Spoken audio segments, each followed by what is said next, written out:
Okay, welcome back, everybody. Welcome back to the first episode. I think we're on episode like 300 and something. I've decided to just pull the plug on. That's not right. That's the wrong term. Pull the cord, whatever word. It doesn't matter. We're gonna count this as a podcast from now on, which means absolutely nothing to the content. But I'm gonna restart. Basically, we have like 300 episodes of old content, and I went back to look at it the other day, and I was like, man, if people start on episode 1, they're gonna have no idea what this has turned into. So I'm gonna create that as an archive and leave it as an archive playlist. And I think today we're gonna try to. This is the new format. It's the same format, but it's the format that we've evolved into. And so we're gonna go with that. So we're gonna talk about D&D. We're gonna talk about food. We're gonna talk about fun stuff, and we're gonna draw. Like that's it. That's the whole premise. So.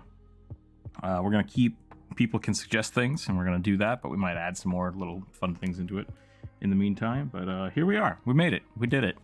We done did it. It took 4 years, but here we are. Oliver, welcome in. Burning, welcome in. Jolene, hello, hello. OKSDM, welcome as well. Burning Palace, hello, hello. Let me get OKSDM a quick shout out here.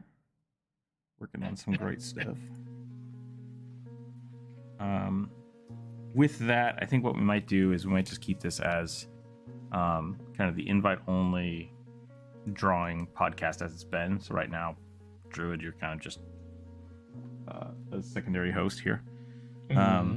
And then once a month, I'd like to do like an open, probably not streamed, just like Discord draw day where people can come in and draw with us. Because that way I don't have to worry about people drawing on YouTube. I don't have to worry about people's voices. We can have everybody talk. I think that's just a different way we're going to do it. So that won't be recorded, but we'll try to do that once a month. Probably do it towards the end of the month, I think. So that's the plan there.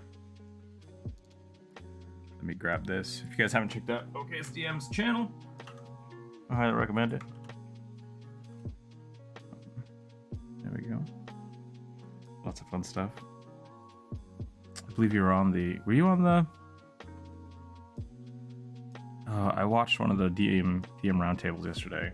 I think you were in it. Yeah. Popped in for a bit. Take off. Really fun. Lots of cool D&D community content coming out right now because of all the shifting and changing of things. So, other than that, welcome in everybody. Hope you had a wonderful week. I still have the list from Monday for the characters to draw. We're down to about 15 or so. Let me take a look. How's the volume? I turned to the volume. I think it was a little quiet last time. 17. We have 17 remaining suggestions. I'm going to turn my mic up a little bit more. I'm going to give that a go. That's probably a little better. Okay. Heck yeah. Last night with Gym Run Table Craziness. It was fun. It was fun.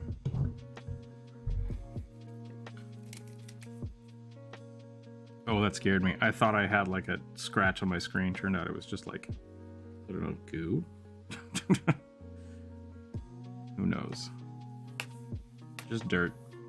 Just dirt. Alright, I'm going to draw rugby. That's what we're going to start with. I'm going to draw rugby.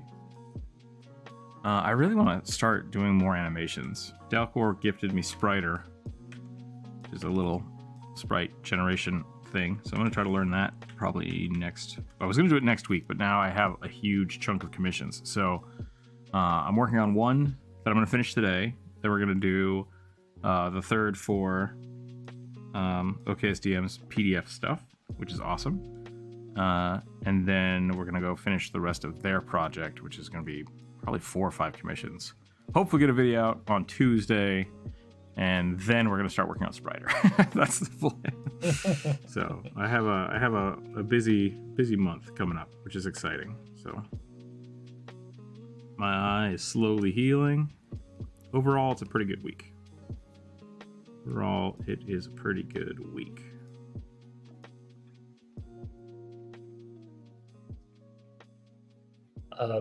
You gonna share a link to the Aggie so I can draw too? Oops. That would probably be helpful.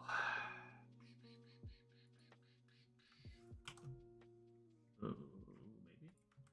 Uh-oh. I've lost it. Oh, because I copied OKSDM stuff. A Triton pirate. Nice. Yeah. I gotta get my dice ready. Copy link. Okay. There for you. Awesome. Thank you.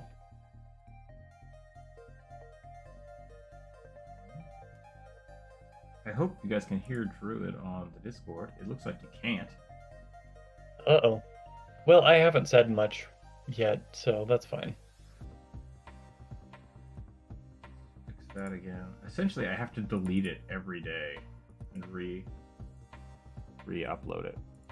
That is very funny and frustrating. Yeah.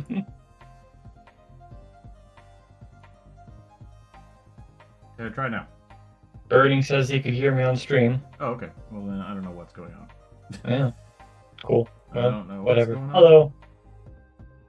It's not a podcast without technical difficulties. Correct. It's not one of our podcasts. No, I'm pretty sure it's podcasts in general. I make fun of you for it all the time, but... Bri, hello, welcome in. How are you today? Now he's echoing. Uh-oh. Hold on.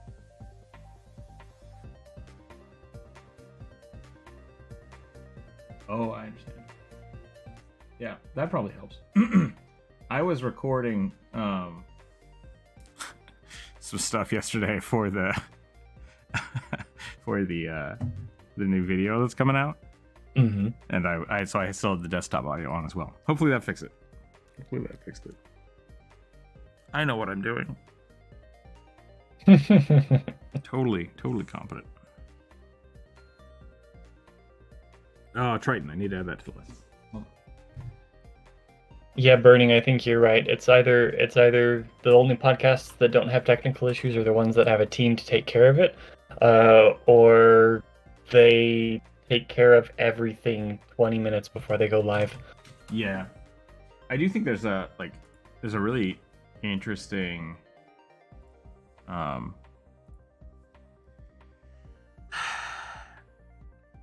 there's a really interesting thing that happens when you see a podcast going and you're like, oh, this is great, they're doing a great job, how do they do that? And then when you hear them talk about how they set up and started building things, they have all this backlog of them kind of building their career up to before starting the podcast.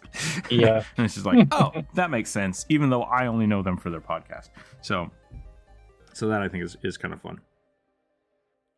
So hopefully removing the archive of shenanigans. I'll leave it there. That playlist is still there.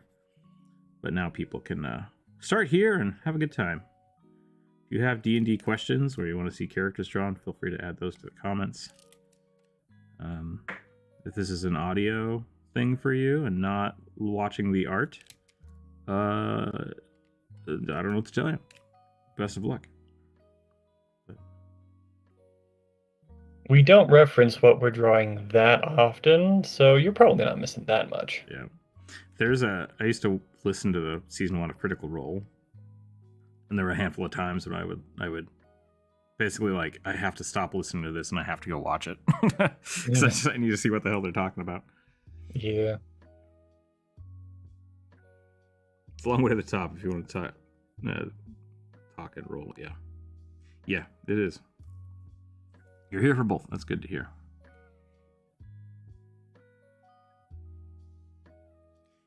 Internet sensation. Rookzer0. Blur, blur, blur, blur, blur. That would be funny. There's a lot of I used to listen to Ear Biscuits, which is Rhett and Link's podcast. Mm. And they have a story about them going to one of these big Hollywood fancy parties, and they got there nobody knew who they were. Sorry, finishing up a phone call. No problem, bro. I feel I did that maybe a year ago. I went to Emerald City Comic Con, I think. And I had the mask and the costume, and I was wandering about. And I brought stickers. And if anybody recognized me, because I don't expect anybody to, I will give them stickers, and it'll be great. And I started wandering around, and a photographer saw me in Jump Rope. And he was like, oh, you guys have great costumes. Could I take your pictures? I'm like, yeah, that's great. And then 30 minutes later, he saw us again. He's like, "Hey, you guys have great costumes. Can I take a picture of you?" I'm like, "This guy doesn't even recognize me after 30 minutes." So, pretty funny. Working on some I can't talk today. Today's gonna be a weird one if I can't talk. Burning says here, also working on some commissions.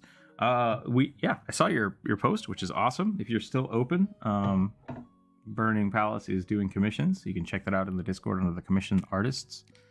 Are you just taking having people contact you through Discord, or is there a link on your commission post?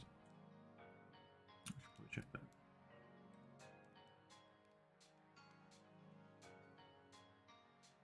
Either way, nice stuff. Yeah. We have quite a few really good artists in the Discord now. I'm excited about this. Maybe we'll start bring other people on so they can talk about their art. I especially recommend Burning if you want to have like a comic page done.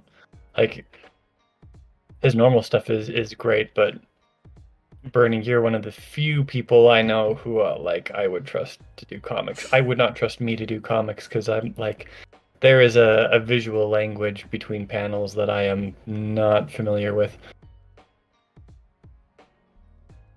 Oliver says, having the weirdest deja vu. I swear the last stream started exactly the same way. I mean, probably. I can tell you the music is different, but like I always draw a rugby. I always can't talk. So yeah. It's pretty normal. I should probably do like vocal exercises before I start every day. Probably. I used to do that before I jumped on here with you. Oh, yeah? Yeah.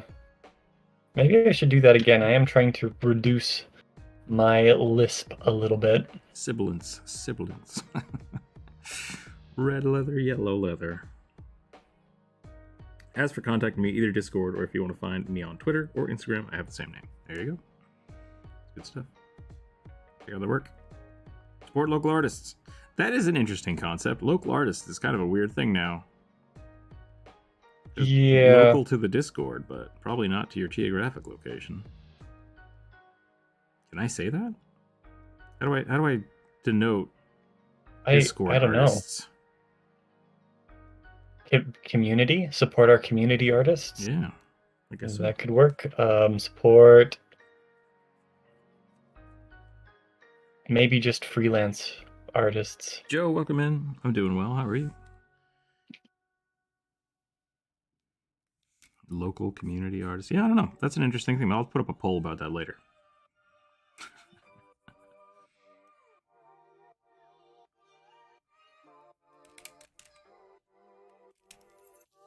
Community artists makes sense to me. Yeah, I like that. I've given rugby like balls on chin, and I'm not okay with that. The Peter Griffin.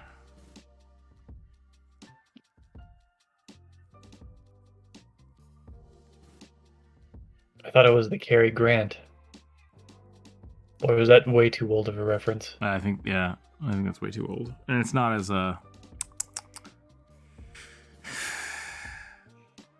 overt. Doing well. Fair. Got a new book on the mail. Nice. Planning on DMing it soon. Very cool.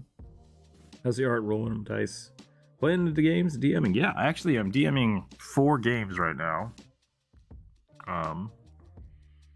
2 are with the same group because they want to switch to Pathfinder. So I'm finishing up the 5e one, and then I'm starting the new 2nd edition Pathfinder. So I'm developing a campaign one-shot for them that I'm going to play tomorrow. Yeah. Support organic AI art generators. There you go. Yeah. I guess it would be OI, right? Support organic intelligent art generators. Yeah. But yeah, so it's going pretty good. I'm having a good time. Lots of fun games to be had at the moment. What's the best cheese? Ooh, that's a good question. I've been thinking about this for quite a while, and I can't figure that one out. So I haven't been able to eat cheese for the last year, but I think now that I'm kind of getting everything back together, my body can kind of handle it again, which is kind of interesting. So I'm wondering if part of my cheese intolerance was too much salt. Like I was overloading my body with salt and actually killing myself. Yeah, I would not be surprised. Because salt or cheese is like a huge salt load. Yeah. So today I got some cheddar jack, and I ate some of that this morning, and we'll see if my body tries to kill me. I'm doing a test. So I was gonna say mozzarella because mozzarella is amazing. Goat cheese is really good. Those are just very basic, simple cheeses. But when I had to try this, I went for the cheddar jack. So that, take that with a Gouda is really good too. Couldn't live without cheese. Yeah, it's been rough. I've never loved cheese just on its own, so the fact that I can't eat cheese and may very well never be able to eat cheese again doesn't bother me that much. I mourn pizza more than I mourn cheese, right? That was my big thing, was like I would eat pizza and just suffer for the next day or two. But then I'm like, wait, I can put other things on a pizza. So like I started using goat cheese, which was really, really good. What was the other one I did? We did one without cheese that was just like chicken and squash. That was really good. Like a squash pizza. I didn't think that would work, but it did. So who knows? Sharp cheddar is really good. Wait, Lord Dio, giant mushroom mommy? Is that a suggestion or based on sexy monster acceptance? I missed something. Tashi Brown said, I'm just here for food talk and sexy monster acceptance. Okay, I understand. Monster cheese is one of my favorites, especially melted on a sandwich. I don't know if I've ever had that. But yeah. Yeah. Trying to figure out what I need to get together. Adult stuff is not fun. Yeah, adulting is hard. That is for sure. Adulting wouldn't be so hard if there weren't so many people trying to make it harder. That's true too. That is true too. Adulting in the 70s was probably a lot easier. Before cell phones and telecommuting and stuff. And internet. Wi-Fi passwords. And non-livable wages. Yep, that's true. All right, so I have a list of 18 things that were suggested by the community posts, as well as suggested in chat on Wednesday. If you have Connor, welcome in. If you have a character that you have not put on that list, or if you have not had something drawn on Wednesday, you're very free to add a new one today. And then at the end of today, we will destroy the list and start a new one for next week. So I'm going to roll the dice here. The dice gods will decide what we draw. Roll 6. A turtle monk turned assassin protector. Assassin protector? Okay. Do they protect assassins, or is that a thing that I don't know about? I think like a ninja. Like a protective ninja? Like a secret ninja? Everything looks fine. Just bodyguard / assassin. Caretaker for the temple roaming the halls. Guarded by nothing more than a DM flickering light. That is a long description of this. Oh yeah, that's a whole story. Okay, so we're just gonna go with a turtle monk. But that is one sentence. Yeah, one sentence. The first sentence is great. The rest is all flavor. But yeah, that's a short story. Someone wrote a short story in that comment. Which is awesome. Go check out the community post if you want to read that. It's pretty good. All right. Monk turned assassin protector. Isn't that a Sith? Is it? I mean, what are they protecting? Your suggestion is a giant mushroom mommy. Can you make that a D&D character? Go.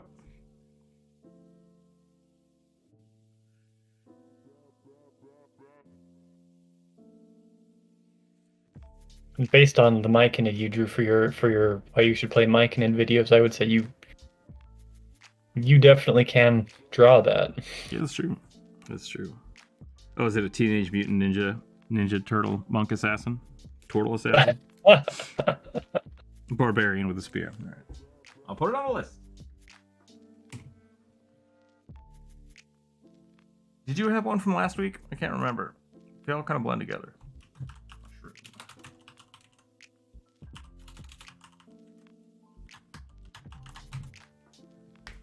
I don't keep track of them. Yeah, I need to start writing down names. WJ, Mushroom Mummy Alchemist. Oh no. For podcast season 2, episode 1. Immediately demonetized. Undead Gunslinger. Undead Jaw Exposed Gunslinger. Did I draw that last week? I feel like I did. Put it on the list.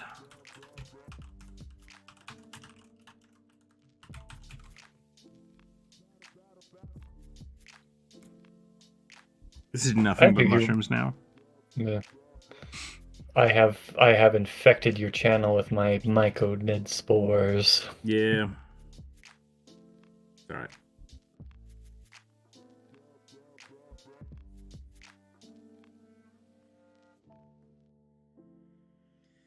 What's your favorite race? I've only played Dragonborn, but I really like the idea of Fire Genasi. Fire Genasi is pretty good.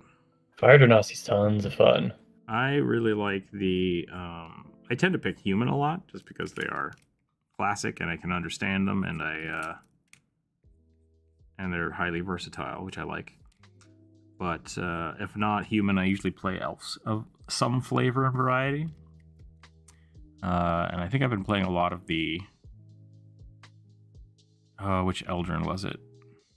Where's Eldrin the right one? Eladrin? Yeah. Eladrin are the Bay season elves. Those are the ones I like. Those are a lot of fun. Yeah. Vegapygmies? Vegapygmies good. Vegapygmies I love. Although, not really a player race yet. True. I should probably do a Vegapygmy video, but... I Goran mean, is pretty they are... close. Yeah. Goran is pretty... Like, all you're really doing is playing a Leshy.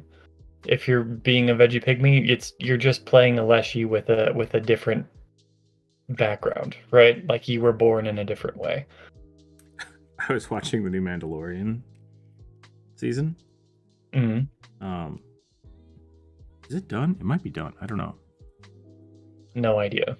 One of the new characters they added is like looks like Swamp Thing. I'm just like, is that a Star Wars race? I don't know if I've ever seen that before. So who knows? Riffs, a Palladium Fantasy. A plain old shield dwarf. It's pretty good.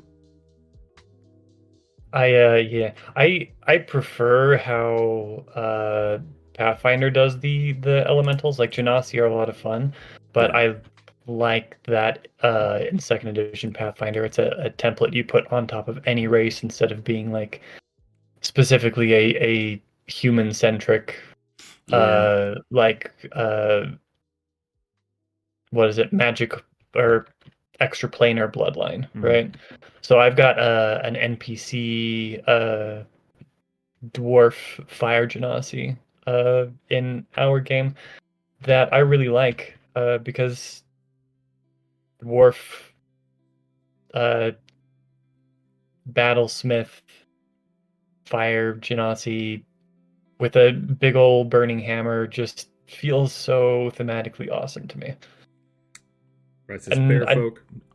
Rook did a video on them. I did. Bearfolk is love. That was one of my first like long-term characters. Was a bear.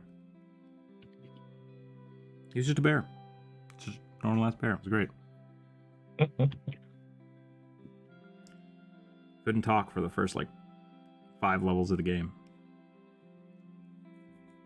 Be cool to homebrew Mind Flayer too. Yep, I did a video on those too. Check that out. It's great. I don't play D&D. Every time I try to play it, the campaign turns into a tabletop RPG horror story. I tend to do that too. I like to blend things on the side of creepy. Same. I pull a lot of themes from in my GM style. I pull a lot of themes from classic fairy tales, which is pretty kind of horror, and I also love eldritch horror stuff. Yep. There's I watched a really short discussion about apparently WotC has removed the word race from their games. Or halflings. They've removed half races from their games. Not halflings, but half things, like halfling creatures. So they will no longer have like half orc or half humans. They've changed it to like, I think the terminology they're using is like children of humanoid parents. So it is something to that effect. If someone wants to look that up, they can feel free to it. And the internet was up in a stink about it, and I was like, that's weirdly unnecessarily long, because like that's what the word scions is for. Like that already exists. But yeah, I like that better, because I never liked the, like, playing a half orc. It was always a half human and half orc, but it's like, why isn't it an orc and a fire elemental, right? Like, we can get those exist, but so yeah. Wait, what, bruh? Yeah, it's weird. I have no problem with them changing that. Like, I think that's fine. What's the thing? There's a. I get what you're saying, but the way you said it is really weird. Like, it's one of my favorite sayings of just like, I understand that. What? So yeah. Yeah, I think it's just very funny, because it looks to me on the surface like they're trying way too hard to not copy Pathfinder. Yeah. Because second edition Pathfinder did that, like a year and a half ago? More than that now, yeah. More the than second that edition, because and they did it. I think Pathfinder did it less as a like a political social movement. Like, we don't want to offend people, and they're like, this doesn't make sense. We need to change it. Yeah, and they changed it smartly. So instead of them being like, Yes. okay, how do we not step on people's toes? They said, how do we logically do this? Heritage feats make total sense. Let's do it that way. And I love it. And it's my favorite thing about the new Pathfinder system. And it also fits those things, because they did something intelligible, and they did something in a way that is like, this is the way we do it smartly, and to not offend people at all. Whereas a lot of the, like, I think in I like this turtle, by the way. I just keep getting distracted. A lot of the stuff that causes WotC to get into hot water is because they just don't think about it. They just ham fist their way through stuff. And they're like, "Whoa, I don't get why people are mad." It's like, because you didn't put any forethought into this. Like, you just went with something that turned out to be crappy. You're describing the kobolds? Hold on a second. Yeah, the GM was literally, you guys see 3 kobolds, 16 hit points, armors of 5, instead of actually DMing. Ooh, I'm lost. Hold on, I'm sorry. I don't mean tabletop RPG horror stories in the sense of Call of Cthulhu, more like the GM ends up racist because I'm Hispanic. Oh, that's rough. Players didn't care about RP, they just wanted to literally play D&D like dungeon crawling, focused on stats over RP. Yeah, I have a few friends that like to do that as well.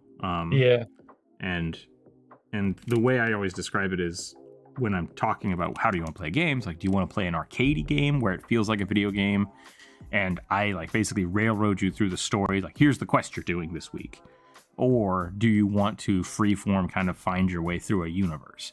And you can build the same world and just play it differently, right? It's a different DM style, it's a different game style. So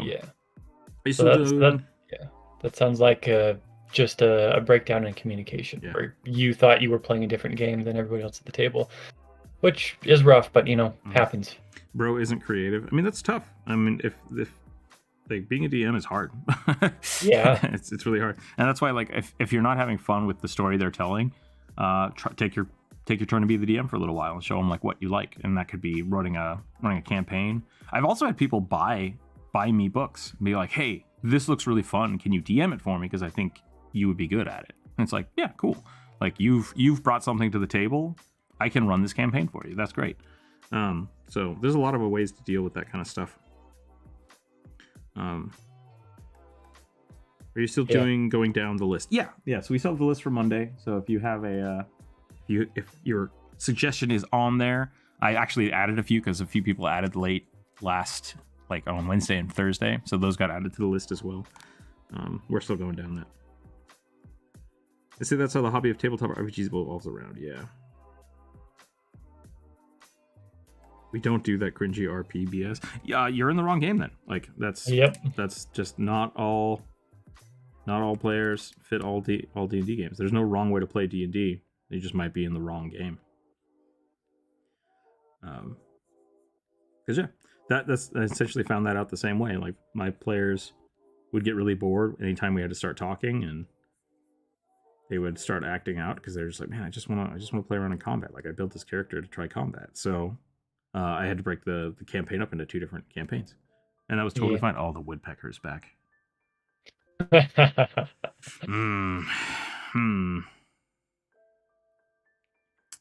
have to deal with that later. But I do think that's the proper way to go about that is to, one, talk to your DM about it and say, hey, I'm not really into the arcadey style. Can we do an RP session? Can we play more RP? And if people don't want to do that, find a new game. Got to do it. Oh my god. Okay, hold on a second.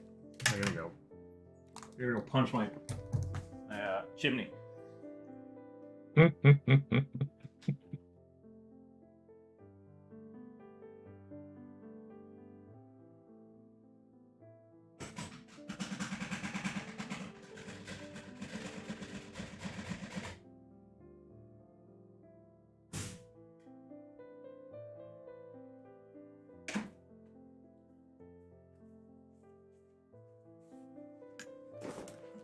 Stupid woodpecker.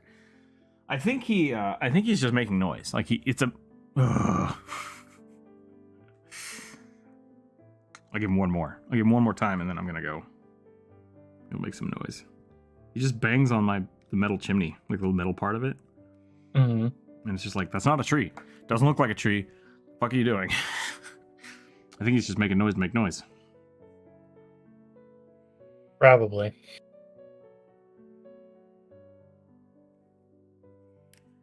Sorry, okay, I gotta catch up here.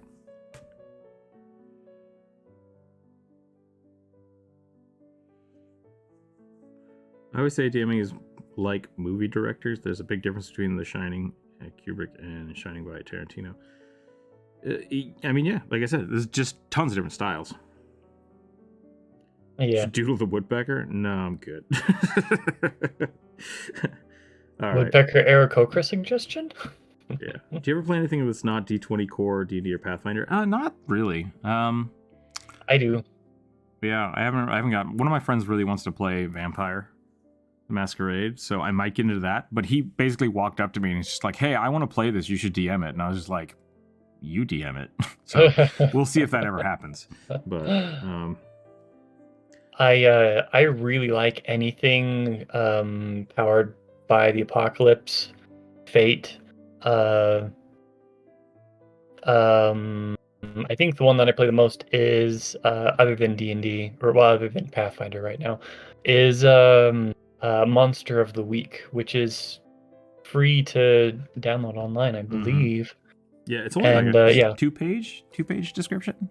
Yeah, it's really small. It's really cool. The class system is really simple and relatively easy to build. There's nothing that's I guess like pretty much everything is available to everybody right from the get-go. So like if you want something where you like level up and become stronger, that's like this system isn't really built for that.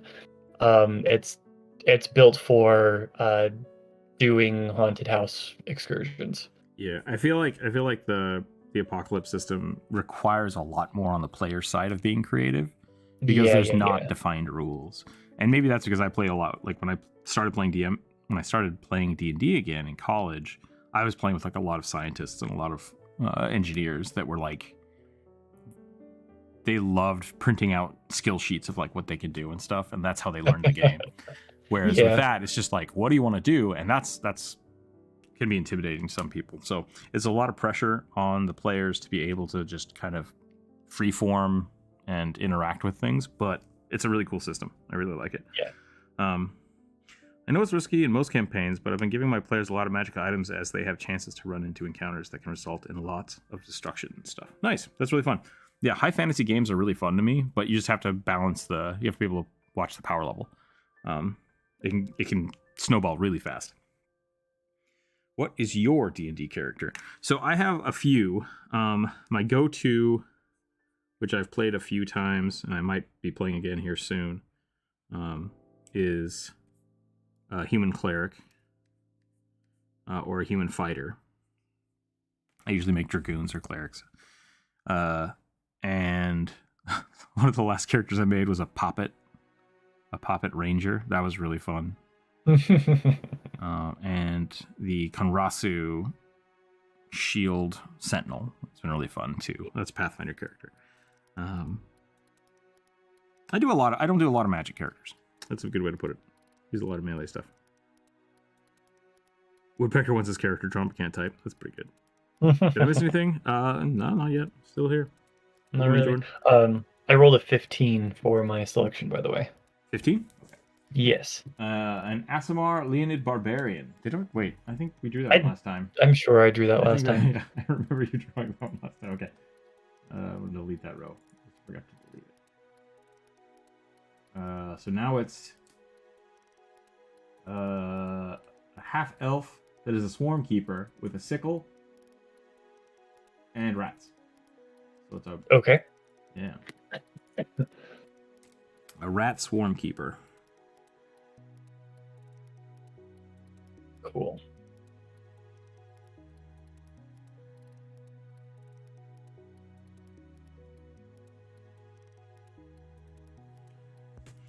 If you ever need to run Vampire the Masquerade, drop me a line. Been running for 20 years. Nice.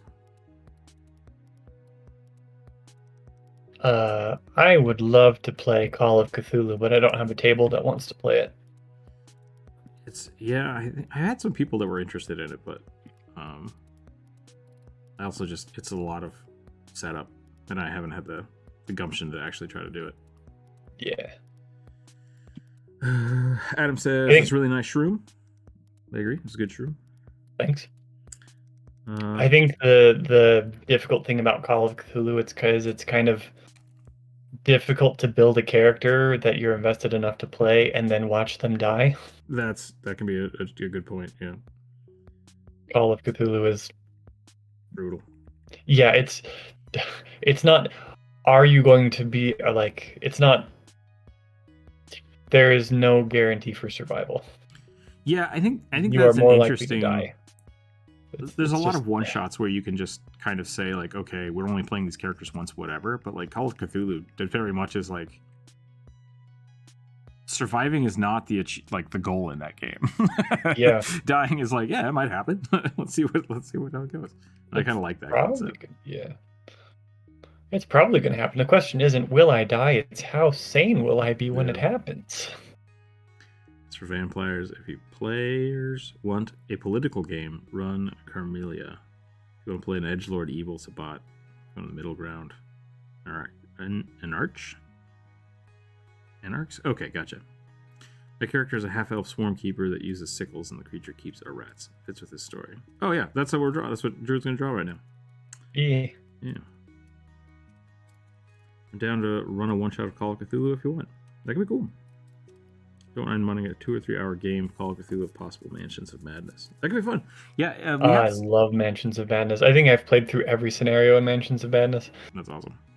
We have a section in the Discord if people are looking for games. I would prefer people that want to DM post like, hey, I want to run this, and then people can sign up, versus people just being like, I want to run a game. Someone run me a game. But, figure out what people want. It's there. Try to find people in the community, hang out, have fun.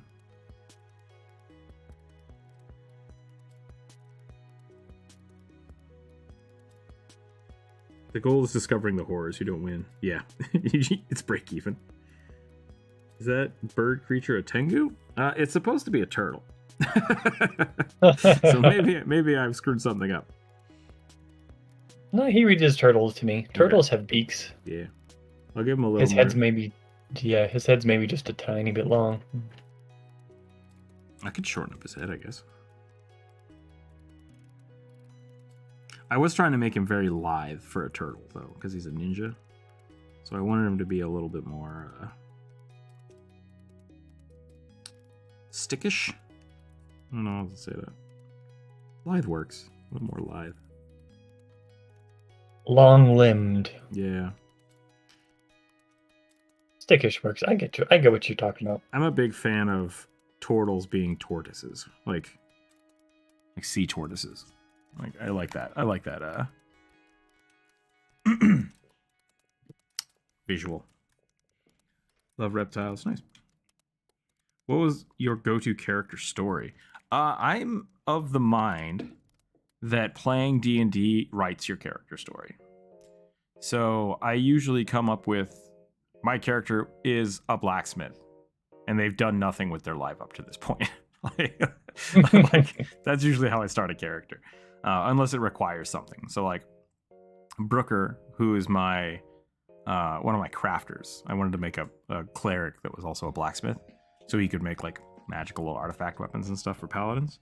I think I was looking for the term live.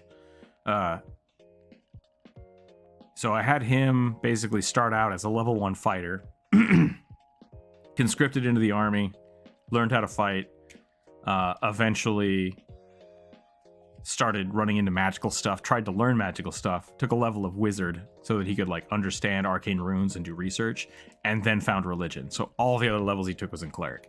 So so that was one of my backstories, is he was like an older dude that had this weird life of just kind of fighting for the country, but like trying to learn magic on his own, and then eventually finding religion.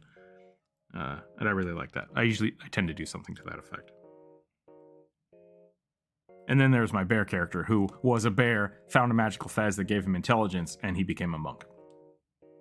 That was my bear character.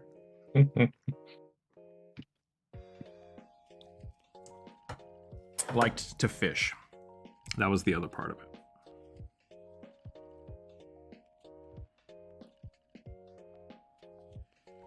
Tortoises probably have the most bird-like head than any reptiles. Probably. Bry, my man. Now that's a game I haven't run in years. Ooh, what's this? What did I miss? A good one is Aberrant. Cool ideas and interesting character creation options. Nice. Yeah, I haven't seen that one. Does your bear character does cocaine? No, he does not. He's a naturalist. He gets high on salmon. Yep, that's his drug of choice. Good, clean living and fishing.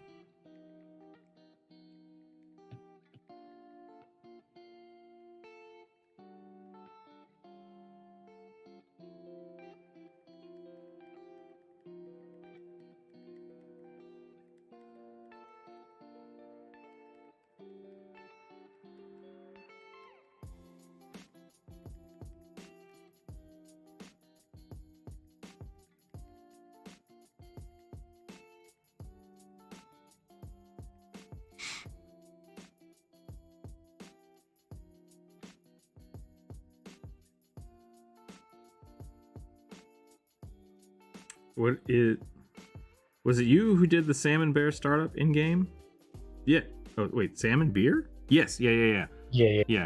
So Barrington Ale is I have like coasters and stuff printed up. If people want to buy some of those, well, let me know. And I have a whole bunch of stickers and stuff, and I sent them out to like Patreon members. Maybe we'll do another edition of those in the future, but it was funny when I was working for the brewery, I brought that in and I showed it to their designer, and he's like, oh yeah, this is terrible. This should move here. This should move that. And I was like, nice, thanks. So, so I got that like professionally cleaned up, by a legitimate beer logo designer. And I don't think I've reprinted it since then, but yeah, Barrington Ale, the Taste of the Sea. He, that actually started out a little different, because after that campaign ended, we basically all retired our characters, because we had jumped the shark so many times that our DM said, listen, I don't know what to do anymore. Like, you've derailed the campaign so hard so many times that I literally, like, I don't know how to finish my story. You guys have a dragon spaceship. Like, I'm lost. I'm sorry. Like, it got out of hand.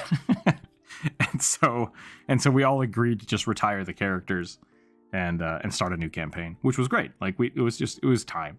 And so what we did is, later on when we were playing the new campaign, we would like kind of introduce our old characters every now and again as cameos. And one of the people I had them run into was Admiral Barrington, who was just this big burly dude that was trying to have the players run his magical ale. Like, It was this super weird ale that tasted like fish in the sea, and it was like kind of disgusting, but also super delicious. And then what we had done is it was the bear disguised as this pirate. And so it was my nod to my players to just kind of like, great, and everyone knew what was going on. It was fun. So when it went full Spelljammers, yeah, it did. Like we had started as this weird campaign of a dwarf who had lost his memory, a harpy, and a bear, and eventually ended up Spelljammers. So it got to a point where we just had to stop, and that was fine. Yeah, it almost sounds like it was doomed to fail. Yeah, it was supposed to be an introduction for one of our friends, the one playing the dwarf. He had never played a D&D game before. And so we're like, yeah, here, you're a dwarf, you can't remember anything. You wake up in the middle of the forest covered in blood. That's what his backstory was. He was like, yes! And we're like, great. You run into a bear who apparently can understand you. And that was the campaign start. And it went wild. It went wild. Gotta love those smooth jams. Yeah, this is just a Pretzel Rock chill station, I think. I'm done with this one. I'm gonna draw the next one. My character's dad was human and had an elf maid, but the dad is racist to elves. That sounds edgy. Yeah. I can't read the rest of that, I'm sorry. It was very violent. It's a very violent way to start a character. I hope you had fun with it. Yeah. I think I would not have enjoyed that. The rat saved him. That's funny. So it's like kind of like Batman, but more violent. I'm Ratman. I'm Ratman. Did you ever dance in the moonlight with a block of cheese? I'll have Admiral Barrington. Yeah, Admiral Barrington's great. So essentially, like in original Pathfinder, when you get a monk to level 20, they gain like a perfect body. So they attain enlightenment and stop aging. And so I just thought it'd be really funny if when Admiral Barrington got to level 20, he just roamed the sea as this like vacant pirate captain making ale. That was his retirement story. So pretty good. I rolled a 7. A human accountant barbarian who carries around a large axe that looks like a $sign, called the tax axe. Tax axe. This isn't going to be some like halfway through the drawing they're like turbo tax. Hope not. I hope not. If so, just ban them. Just ban them. It didn't give me a race. Oh no, human. Okay, the human accountant. Yeah.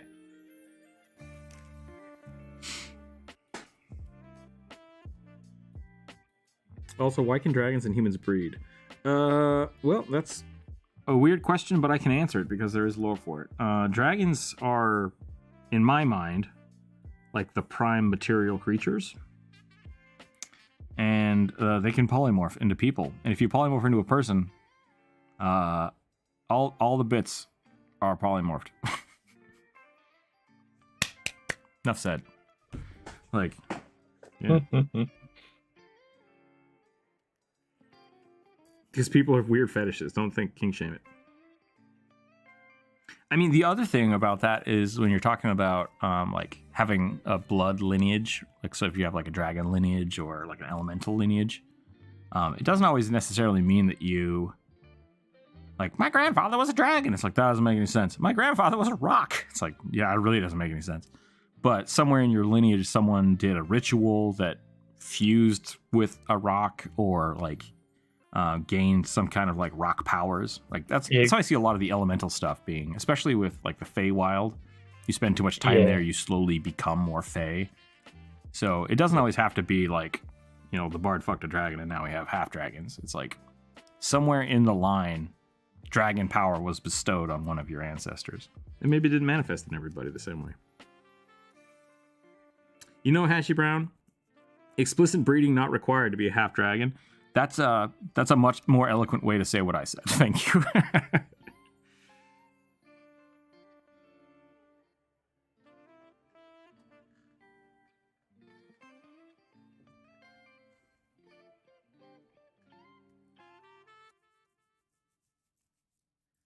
Games can make their world lore however they want, which means biology for things too.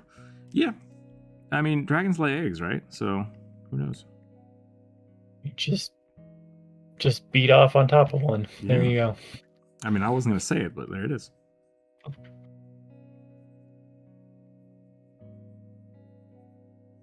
I saw Dragonheart, the first one,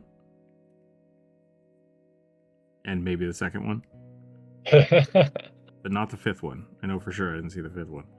I did not know there were 5 of them. I think there's 3 or 4. Yeah. I watched the first one and I thought,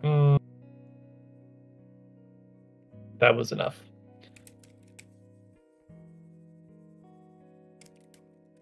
All I'm saying, half dragon, got a dragon heart. That guy has a kid. It could have dragon powers. I don't know. I don't know how that works. Are dragons radioactive? Probably. Oh,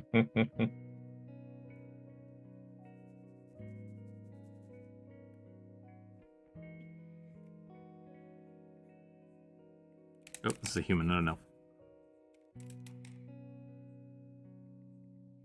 I think the fetishism comes from people trying to figure that shit out, right? Like that's the problem. You want to play a horny bard that tries to seduce everybody? I'm fine with that. I'm not going to describe it. Like that's just not it's not what my table is for. Yeah.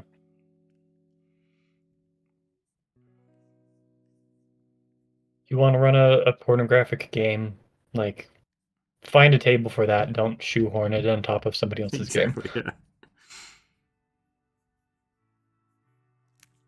Not saying don't do it, just like be respectful about it. That's all.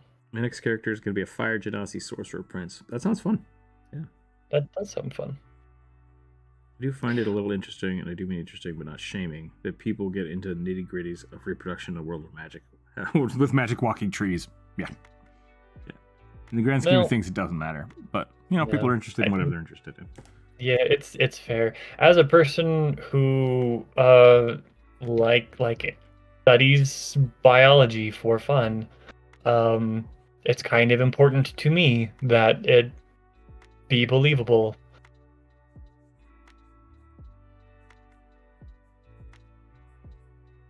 So anyway, I'm not saying you can't have half elves. I'm saying they're probably sterile.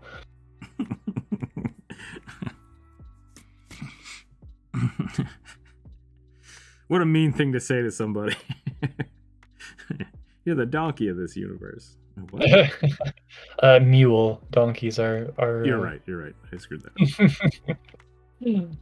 up. Actually. Do you want to find a pornographic game, play The Witcher TTRPG? I mean, the first D&D edition was not. How do I say this? Rule for seduction is a thing. Like, that is a legit thing that existed. So, I mean, Gygax was a bit of a horn dog. Just putting it out there. Which is fine. That's just the way it is. As long as the people you're playing with are okay with it. Yep. It's fine.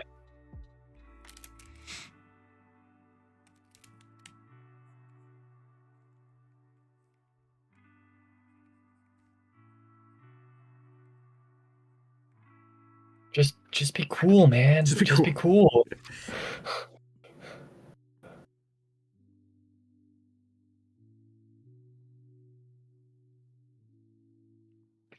I don't know what word that was. That supposed to be Yonti? Let's check out horny real fast. Yeah, I did. It's the internet. It happens.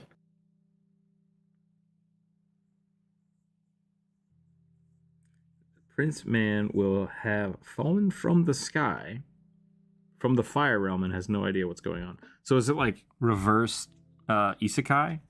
It was like a fire prince got pulled to the human realm? Or I guess the material plane. My character proposed to a myconid.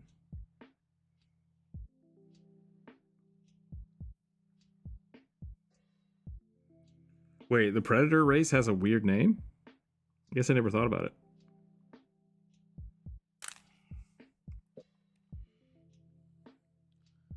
I have no idea what they're actually called. Me neither. As we maybe discussed a little bit yesterday, I've never been invested enough in that universe to care. I just like that it's the same universe as the Alien universe. Yeah. And the Blade Runner universe.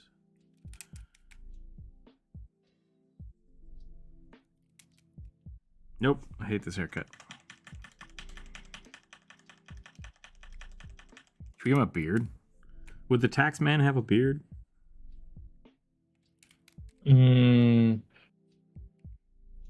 don't know. I kind of picture Taxman with a nasty 70s stash. I mean, I wanted to go penny bags. But now that I'm thinking about it, he doesn't have a beard. He just has a mustache, doesn't he? I'm definitely giving him a monocle.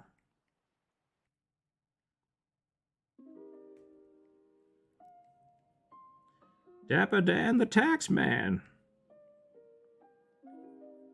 I'm coming for your monies.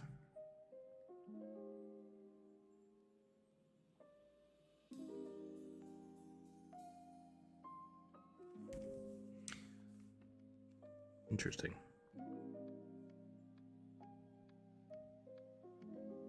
The fists that say pay me.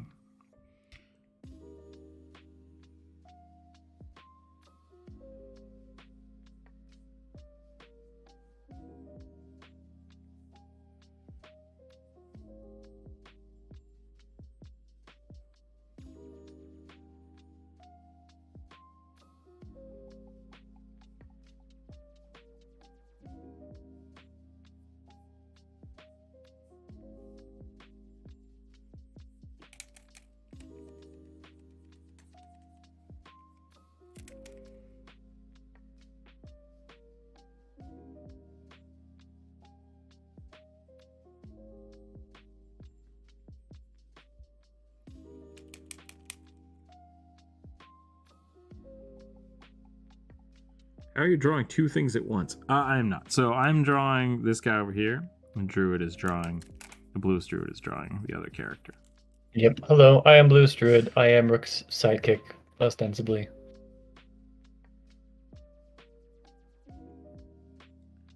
Druid has a sculpture background. I have a... I don't know what I am, architecture background?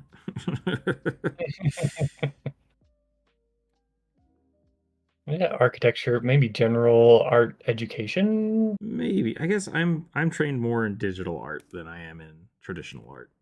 Yeah, and I'm trained in traditional art way more than digital art.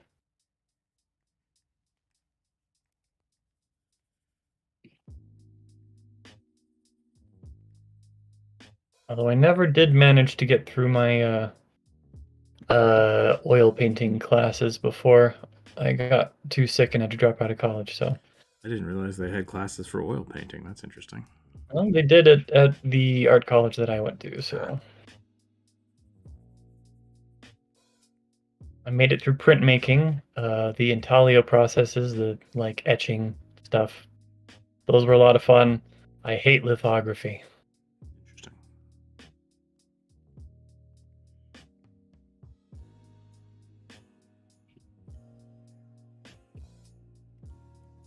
I guess I'm now kind of crap at both kinds of art. That happens. I mean, you just gotta find what you like and do it a lot. I'm really crap at photography, but I like doing it. And like, let's maybe qualify things here. Are you crap at it, or are you untrained in it? Because if you're not like at a professional level and you haven't been trained as a professional to do it, then you're probably not crap at it. You're probably just an amateur. And there's nothing wrong with that. I think crap is a subjective term. Yeah. That can probably apply to a lot of things. But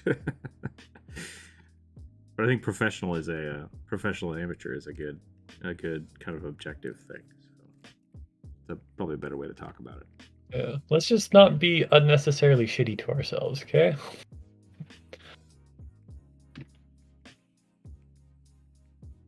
I almost ended up in the hospital because of doing that to myself. So, life advice.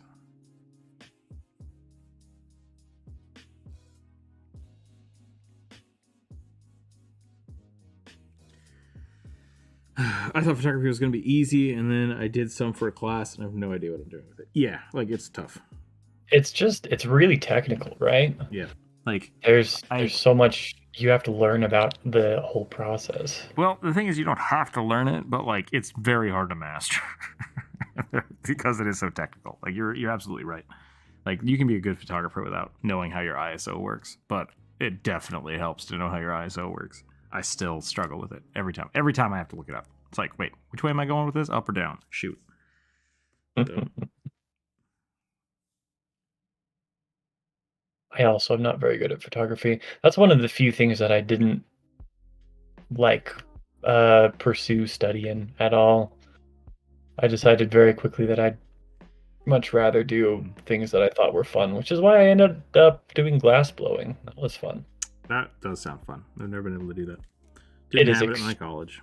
Yeah, it is extremely hot, but it's very fun. For some reason, I picture the taxman as Cobra Bubbles from Lilo and Stitch. That could be funny.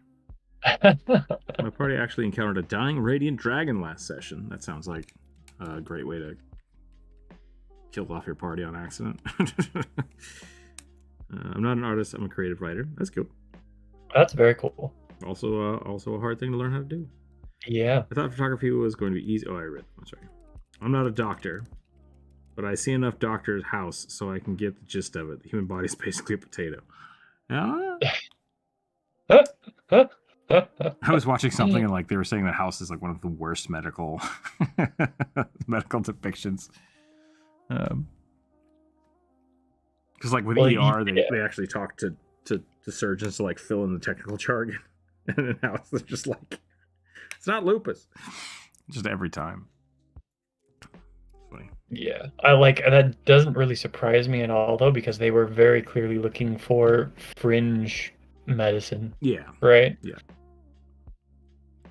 Like I think a lot of the episodes are based off of real cases, but like that's not how people don't learn how what's wrong with you by breaking into your house and stealing your cat food. Like that's just stupid. That's just TV drama. Yeah. So a bit of a scientist myself, mostly chemistry. That's cool. Gotta head out. It's nice hanging out with you. Have a nice day. Same, Connor. Have a wonderful, wonderful day. House is a documentary. Everything that happens in that is real time. I don't know that reference. I'm so sorry. Yeah, I'm so sorry.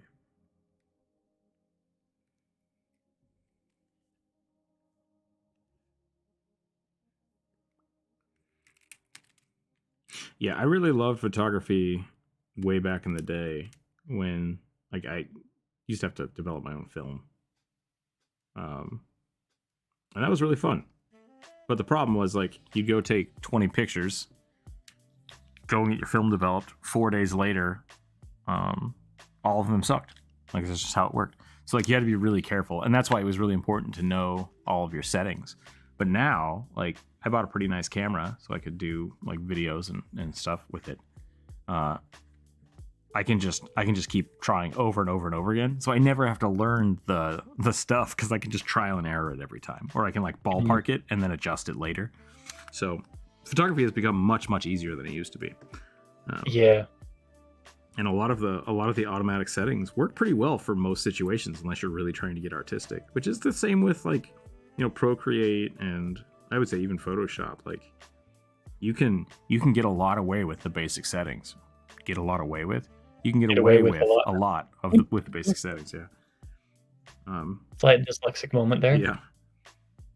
And then once you start really like understanding the program just from using it and watching how people do stuff, you can really create some unique and cool stuff. Almost all of my pictures and stuff, I use some like advanced techniques, but I use the round brush. I like the round brush. It's nice and simple. Gives me a consistent line. But it's a very different style than what Drew's doing. So yeah. Did it pause? I don't think so. I hope not.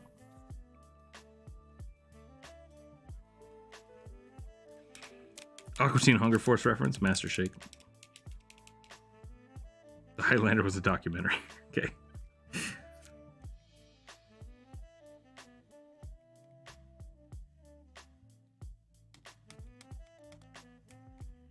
Creative thing I'm best at is probably writing. Yeah, and I do think a lot of creativity really does come from just practicing. Like that's the biggest thing. Yeah. Because I really like a book called The Creative Habit by Twyla Tharp. That kind of talks about that specifically.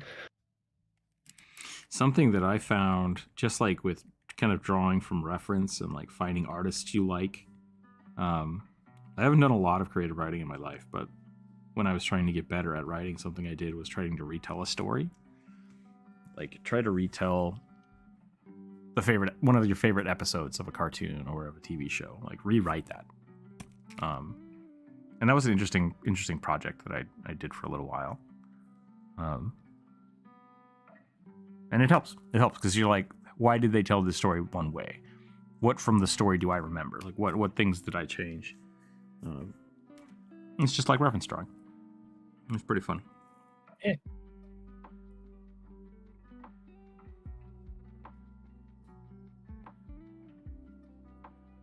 I want to watch Alan Moore's masterpiece on writing. I'm waiting for it to fall off a truck.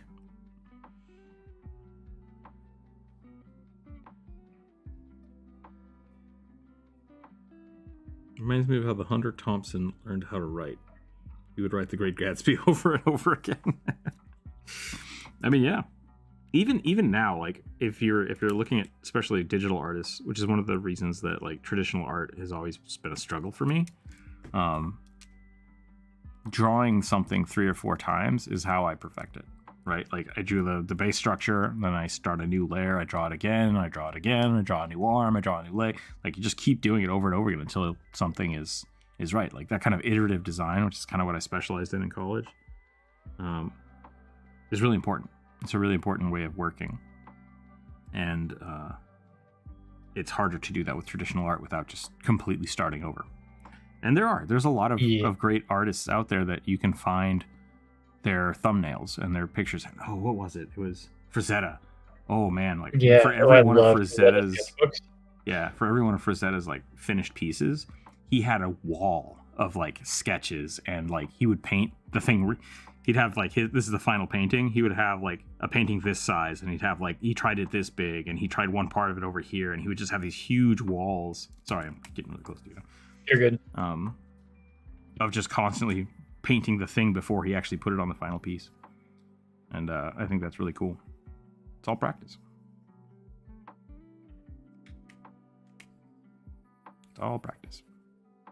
It is 12:30. I'm going to take a quick break real quick, get another glass of water, and then I'll be back and I'll roll the dice and we'll keep drawing. Does that sound all right for everybody? Hang tight. Sounds good to me. I'll be right back.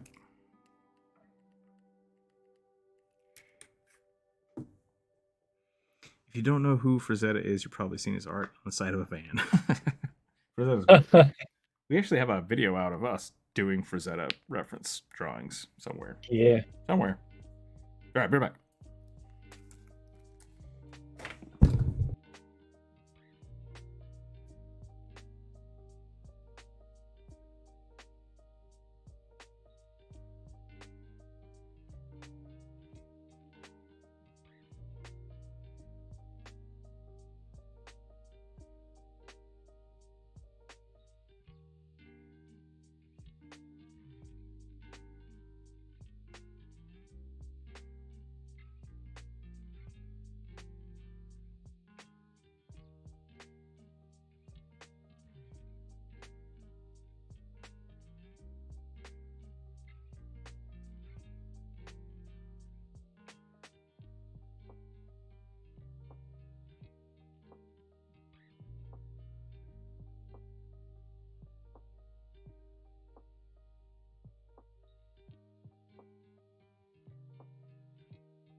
Okay, I'm back.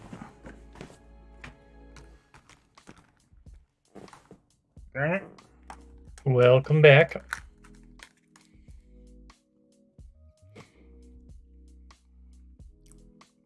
Wait, what's going on here? What?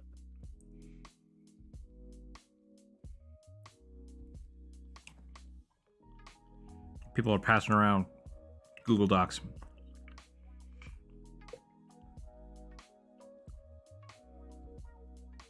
I'm not sure. I'm trying to catch up on chat real quick.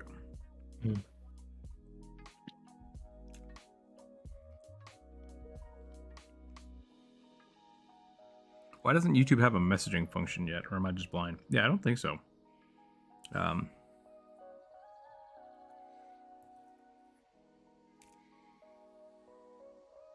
Yeah, I don't know. I don't know why YouTube does or doesn't have anything. I hate it. Ooh, Twitch has a messaging function. And so, like, I'll be streaming and people will start sending me messages and I just won't see them. Because it's like, I completely don't notice that it's happening. And then I'll see the message like 3 hours after the stream and just be like, wait, what the hell? When did that happen? A Tabaxi Warlock Archfey subclass that looks like a snow leopard. And a crown of antlers. All right, I like that. I don't know what a snow leopard looks like. They are adorable white leopards. Oof. They got that weird triangle face thing. Yeah. I'm right.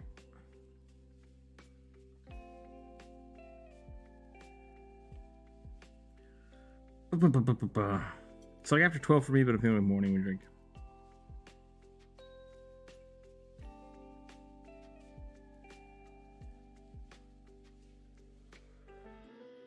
You know, I was thinking of a suggestion for the list if possible. Have you already suggested one for the list on Wednesday or previously? Because you have all week to post them. But if you haven't, you're welcome to post one.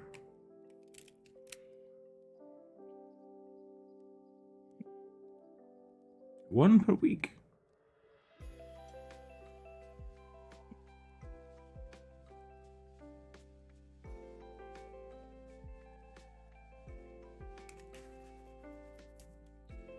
YouTube used to have a messaging system. Interesting. Seem to remember it was only ever used for abuse and spam, so they scrapped it. Yeah, that would make sense. Yep.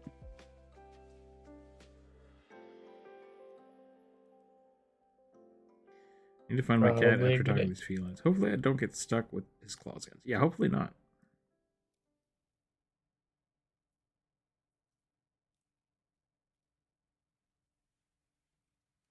A realistic mouse with a red cloak and a button for armor, with a needle for a sword in hand.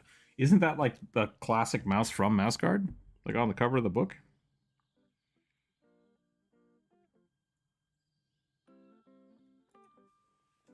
I will put it on the list, as long as it's not fan art.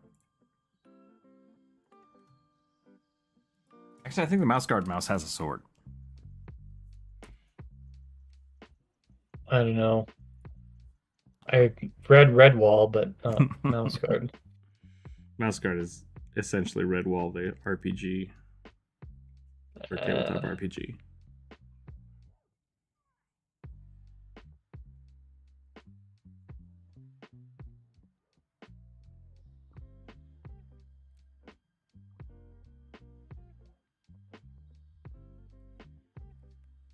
That's probably why I don't know it. I kind of got over Redwall as a genre, or the rodent people as a genre in middle school. Probably because I read too much Redwall. Probably. I liked the Badgers. Yeah, because they were awesome. They were amazing.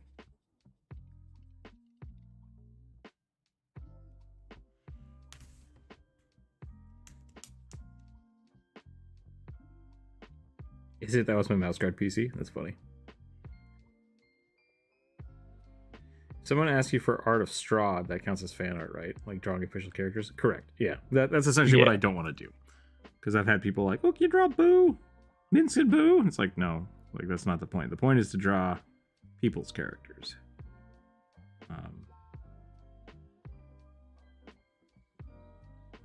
I've also had people come and ask, like, draw this thing from this cartoon from the 90s. And it's like, no. That's not what we're doing at all. But I don't want to.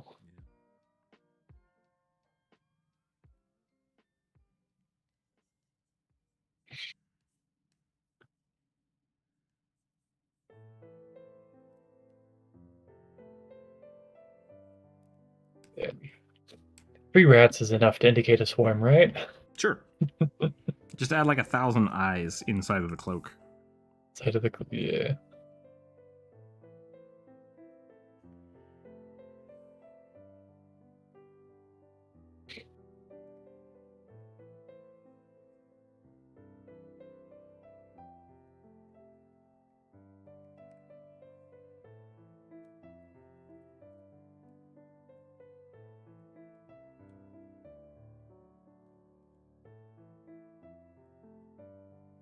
Chicken with the wood mushroom. Okay.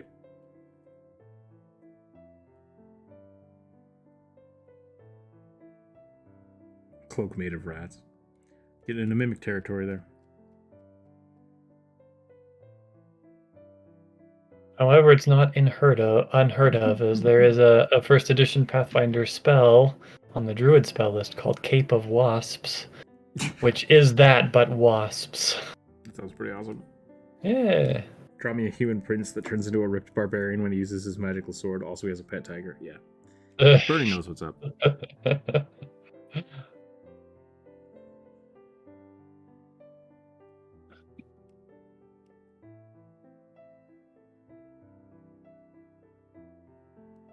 All right, I think I'm done. Yeah, Lord Dio, if you want pictures of like anytime you type in mommy anything, let alone mommy mushrooms, you're probably gonna end up on Forfinity. Just a heads up. I feel like if you didn't already know that, you are probably too sheltered to be on the internet. Maybe.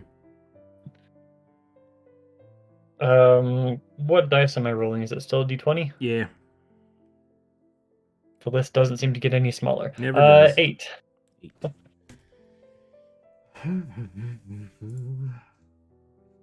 Luxodon Rogue. You'll never see the elephant in the room. That feels like a hashy brown toast. That is funny. Joker, there is not a bee specific version, but I don't see why you couldn't just say that you summon Bees. Because the spell specifically summons a swarm of wasps. Gives you, it's not like a fly speed, but I think it's like a glide speed or at least feather fall, and you can send it to attack people. But I don't see why you couldn't just do bees. Yeah, I have no problem with that. I would allow it in my games. Hell, I'd allow you to do velvet ants if you wanted to do that. There's also spells for Whip of Spiders and Whip of Centipedes. I think there's one for a Scorpion Swarm as well. I don't know.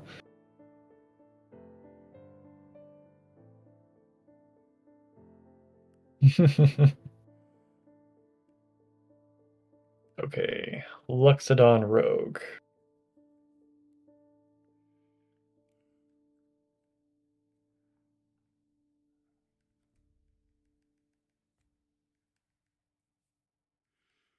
This is supposed to be a warlock. I don't remember what else.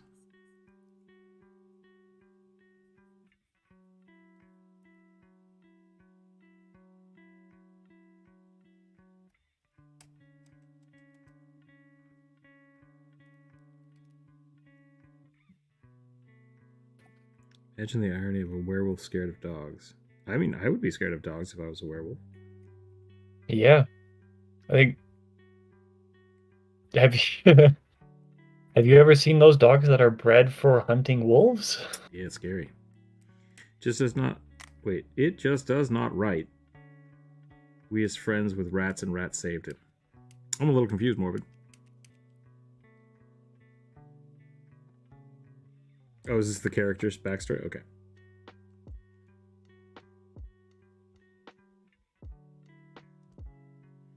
Vampire scared of bats. Yeah.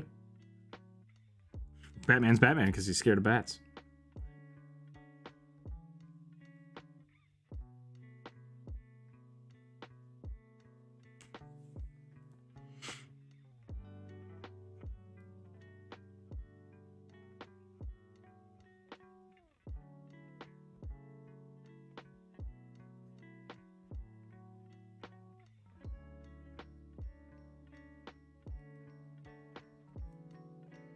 What should we do with this cat boy here?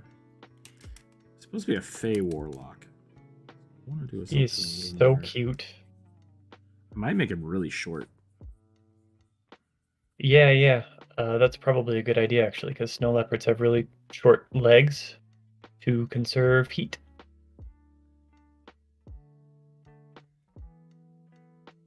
It does not seem right that he's friends with rats. I had a dog that was meant to fight off bears. They bred to fight off bears in groups. Not that one, though. Got it.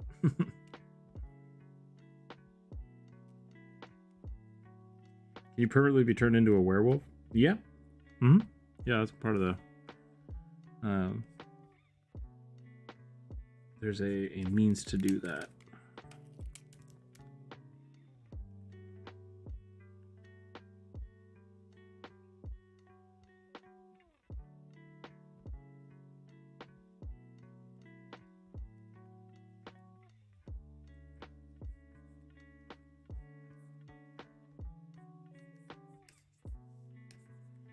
Have you heard about our Lord and Savior, the Red Laser Pointer?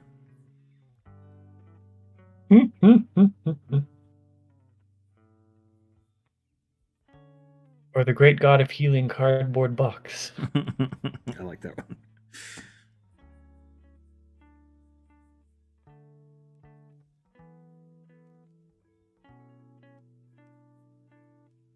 Acolyte of the yarn.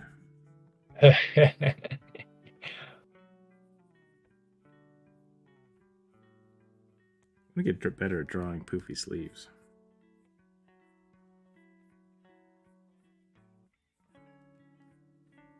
Poofy sleeves are hard. Yeah. I had to learn how to draw fabric and then turn my brain off in order to get it. Anytime it's so easy to get lost in the weeds. Doing poofy clothes. Being a werewolf is a curse, so if you die, it's removed, so not exactly permanent, especially if you get revived. I mean, something that happens to you until death seems pretty permanent to me. Yeah. I think that's, well, maybe not technically correct. I think it's enough. Gazebo of Doom. Isn't that from Munchkin? Or is that the Mimic Gazebo? Maybe the Mimic Gazebo. Lord of Visions, Master Catnip. Yeah.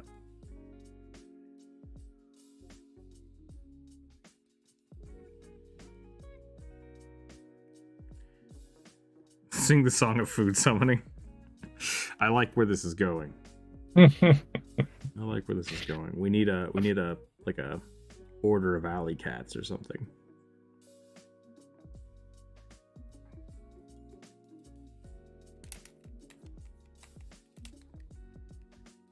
The chant of the Song of Tin. Song of Tin Tuna. Wah! Can opening. Gotta get granular to find the hidden gems. Are we still talking about how to find I mean, keep it in the Discord. Just message Discord about trying to find horny mushroom pictures.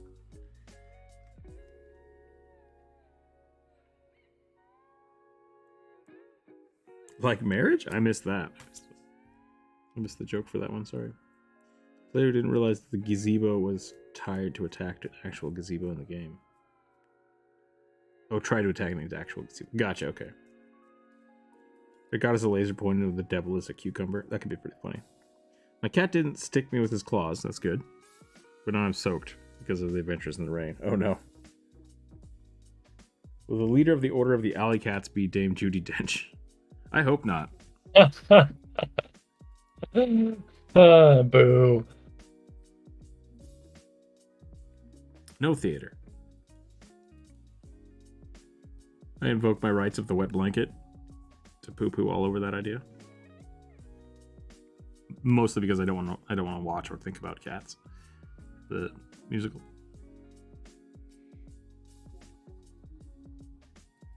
Just Cats the musical, or Cats the motion? Just Cats the motion picture based on the musical. I think one umbrella is the other. Hmm. So I would prefer the lack of thought for either. Fair. One doth invoke the other.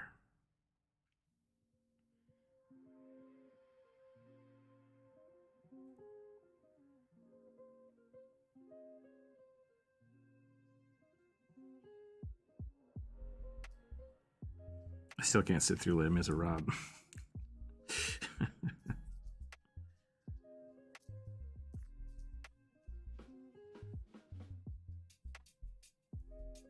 Me neither. Bring the cone of shame. That's pretty good.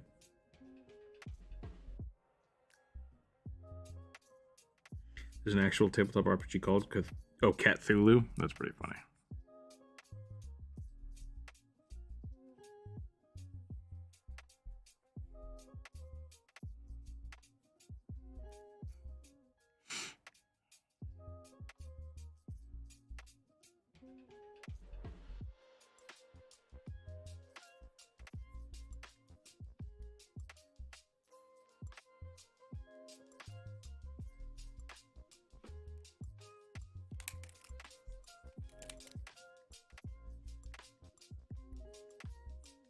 I feel like I'm forgetting something important about this cat.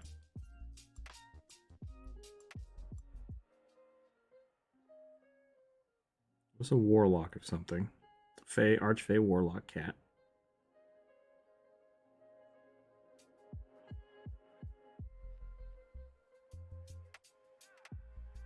I want to give him like maybe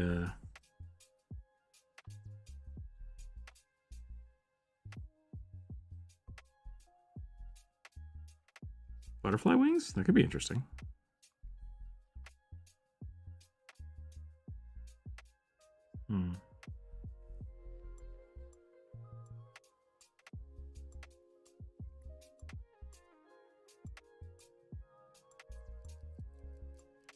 I think a cat swarm keeper that keeps stray cats would be cool. That's just a... I mean,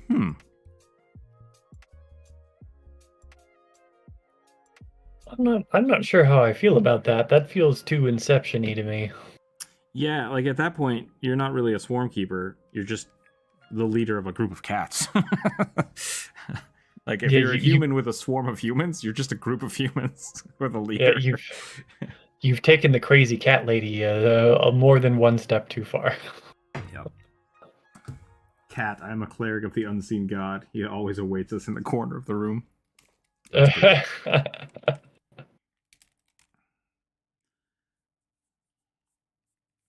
I know death. I've made a little tiny cleric cat here instead of a warlock, but I wanted it to be like a cultist, so here we are. Here we are. There we go. I'm going to leave it at that and just move on to the next one. Meow. Meow, meow, meow, meow, meow. 9. Undead Topaz Dragonborn Warlock. Big scar. Alright.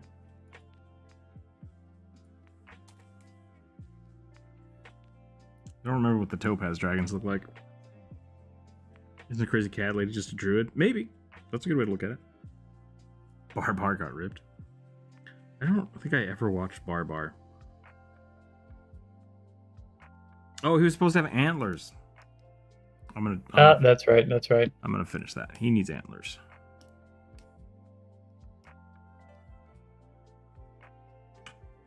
What was weird about Barbar?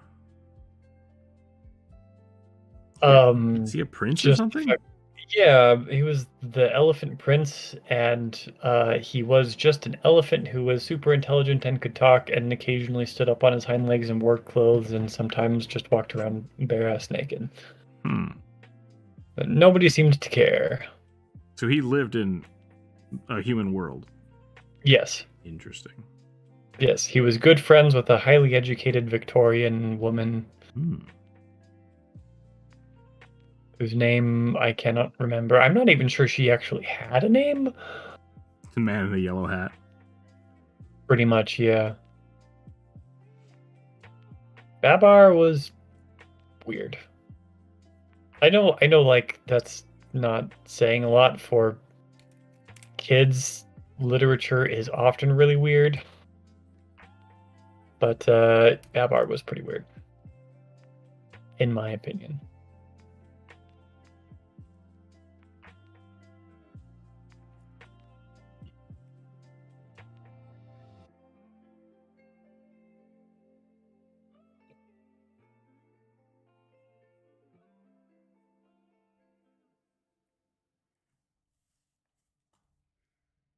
She was called the Lady. Gotcha. That always bothered me that Curious George, like, knew his own name. Knew the names of people around him. But never knew the name of his keeper. Yeah. Yeah.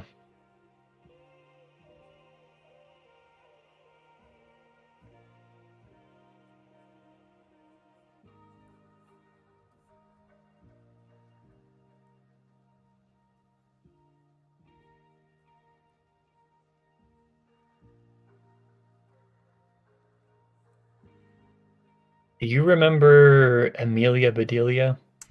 The name sounds familiar. I don't think I ever watched it. It was a book. It was a kid's book series. The premise was Amelia Bedelia was a maid in England. I don't know why so many of my children's books were set in England, but she was a British maid, and she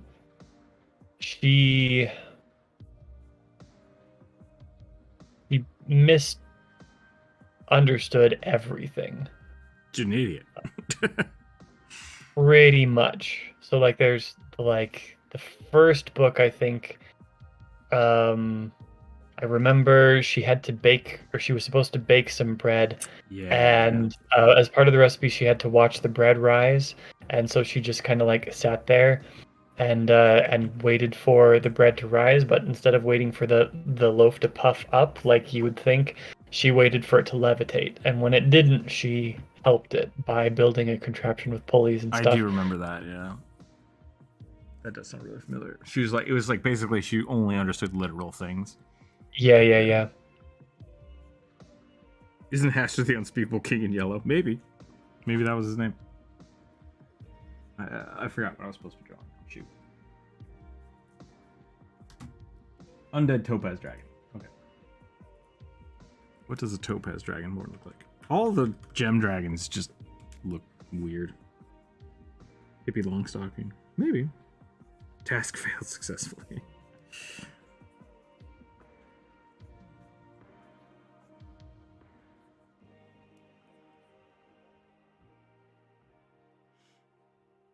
I remember Pippi Longstocking. I remember a movie for Pippi Longstocking, I think. It was really weird. I remember that it existed. I don't think I ever saw it.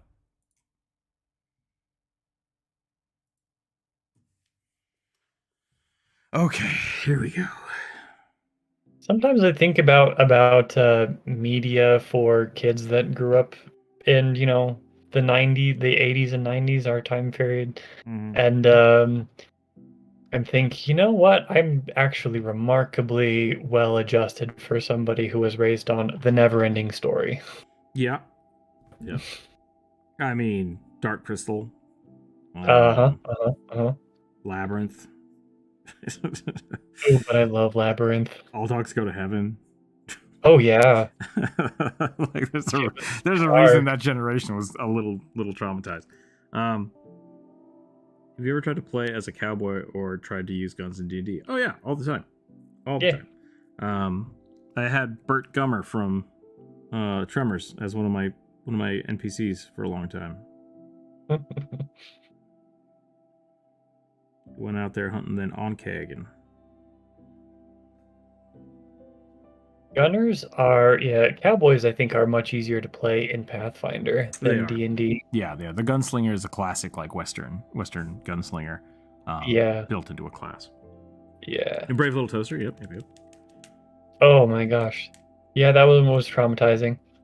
Never thought guns fit so well into D&D, but that's probably just me. Yeah, it really depends on the setting you're playing in, because like a lot of people argue that like, oh, it's just medieval fantasy. It's like, not really.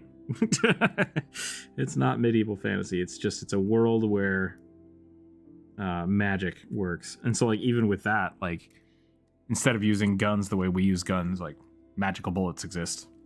Yeah, and that's not a stretch of anything. So I have to imagine that like the first bullets made in a D&D world probably were not made with gunpowder. They probably were made with fire-derived explosive magic. Right? Wands are not a hard shift to a projectile shooting thing. And in the Pathfinder universe, there was like the blunderbusses, and then there was the advanced firearms, which were supposed to be a little bit more of like wishy-washy future weapons, like future tech, which was fine. Yeah. I think they worked a lot better, but they were really powerful, so you just got to be careful with them.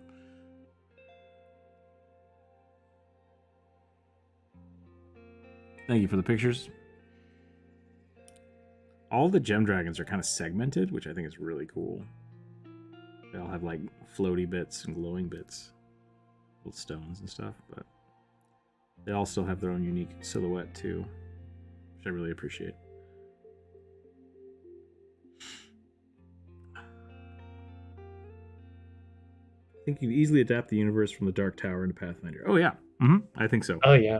It's amazing. I watched all those movies. I remember the bad ass blasters. What? What was the name of that? I remember what that's from.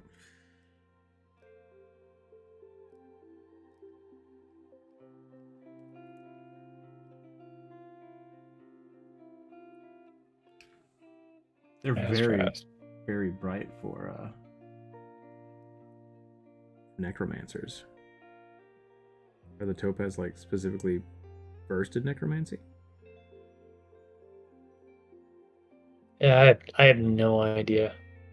I have a player at one of my tables who probably would know.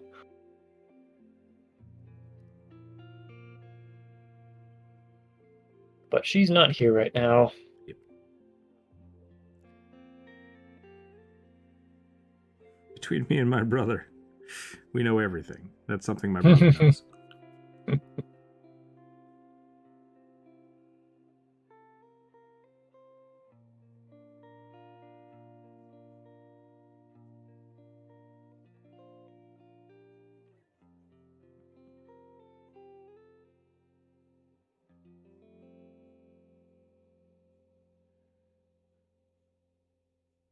I only know two things: dice and no dice. And this is no dice.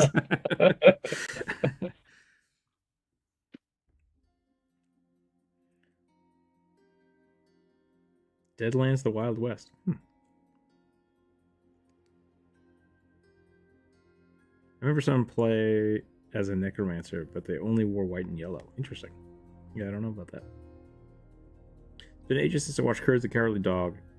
There's apparently a crossover film with Scooby-Doo. Oh, that wouldn't surprise me. Yeah. That wouldn't surprise me at all. Man, I loved Courage, but again, that's some dark shit.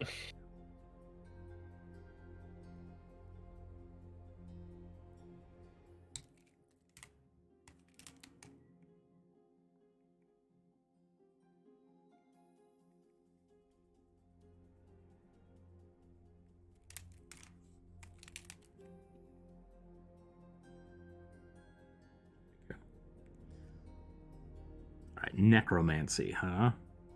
Supposed to have a big scar. Kind of screwed up the scar. Maybe we'll put it right here.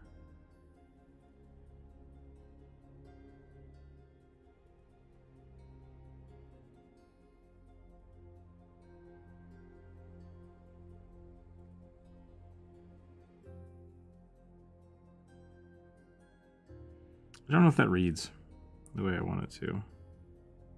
Might be too dark.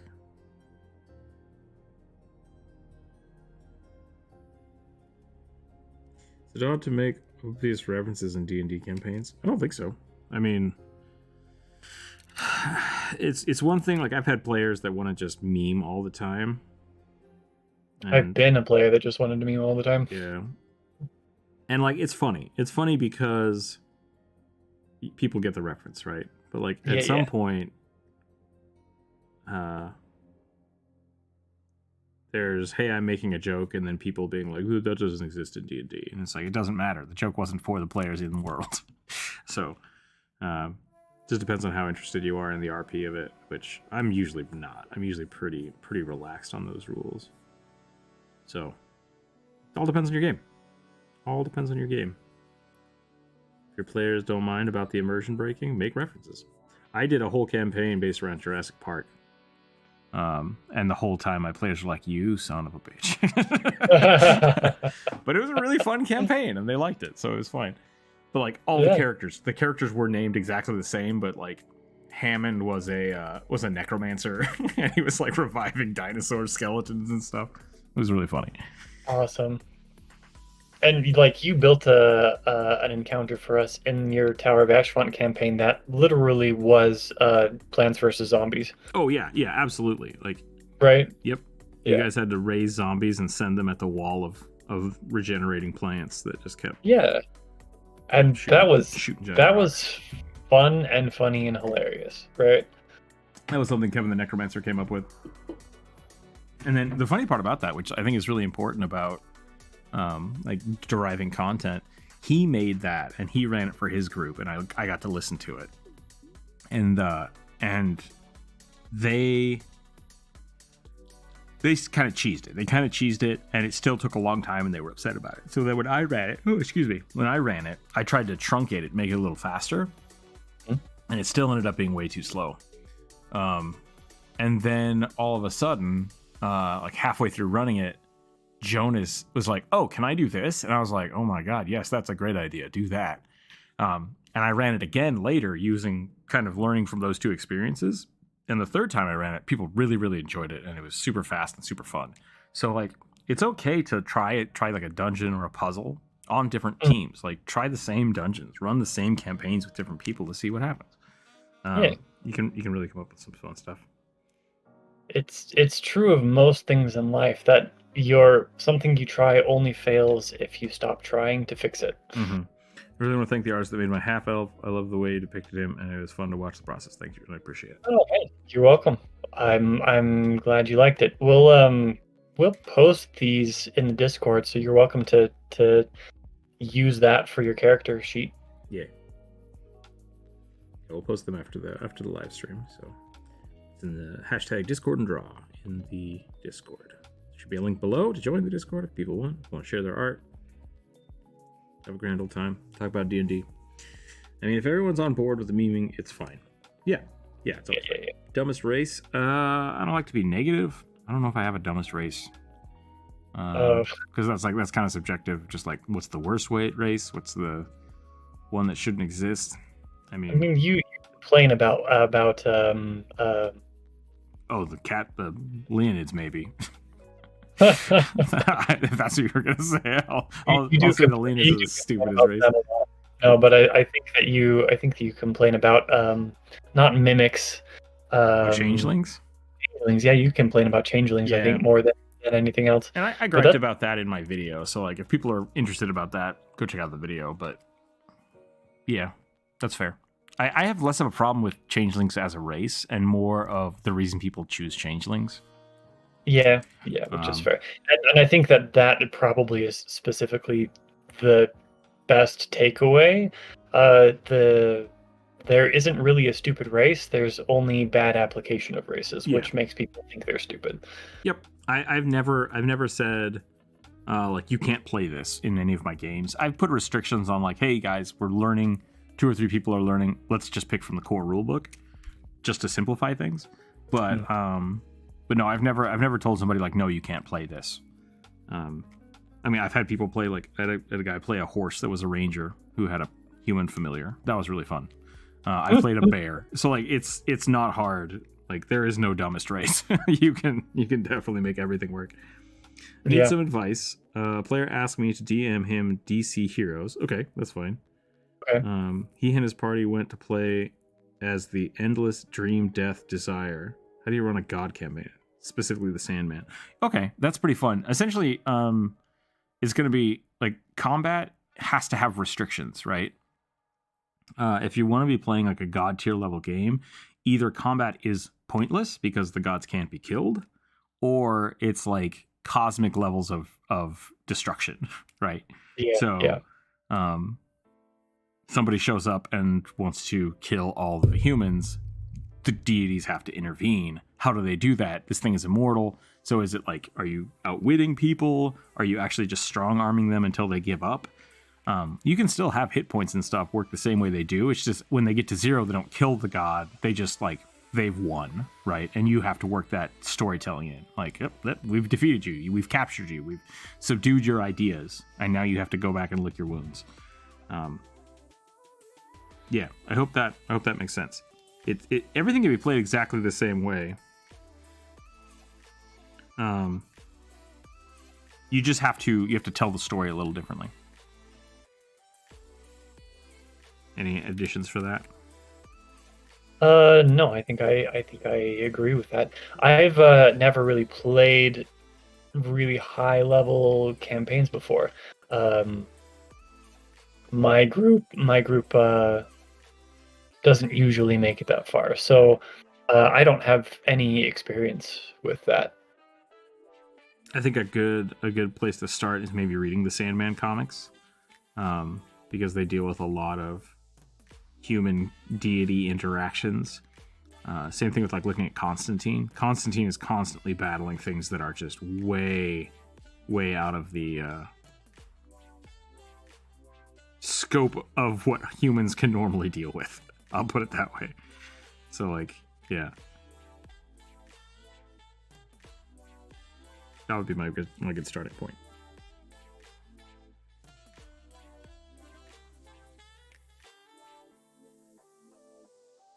Tabaxi Bart constantly makes guys have gay panic.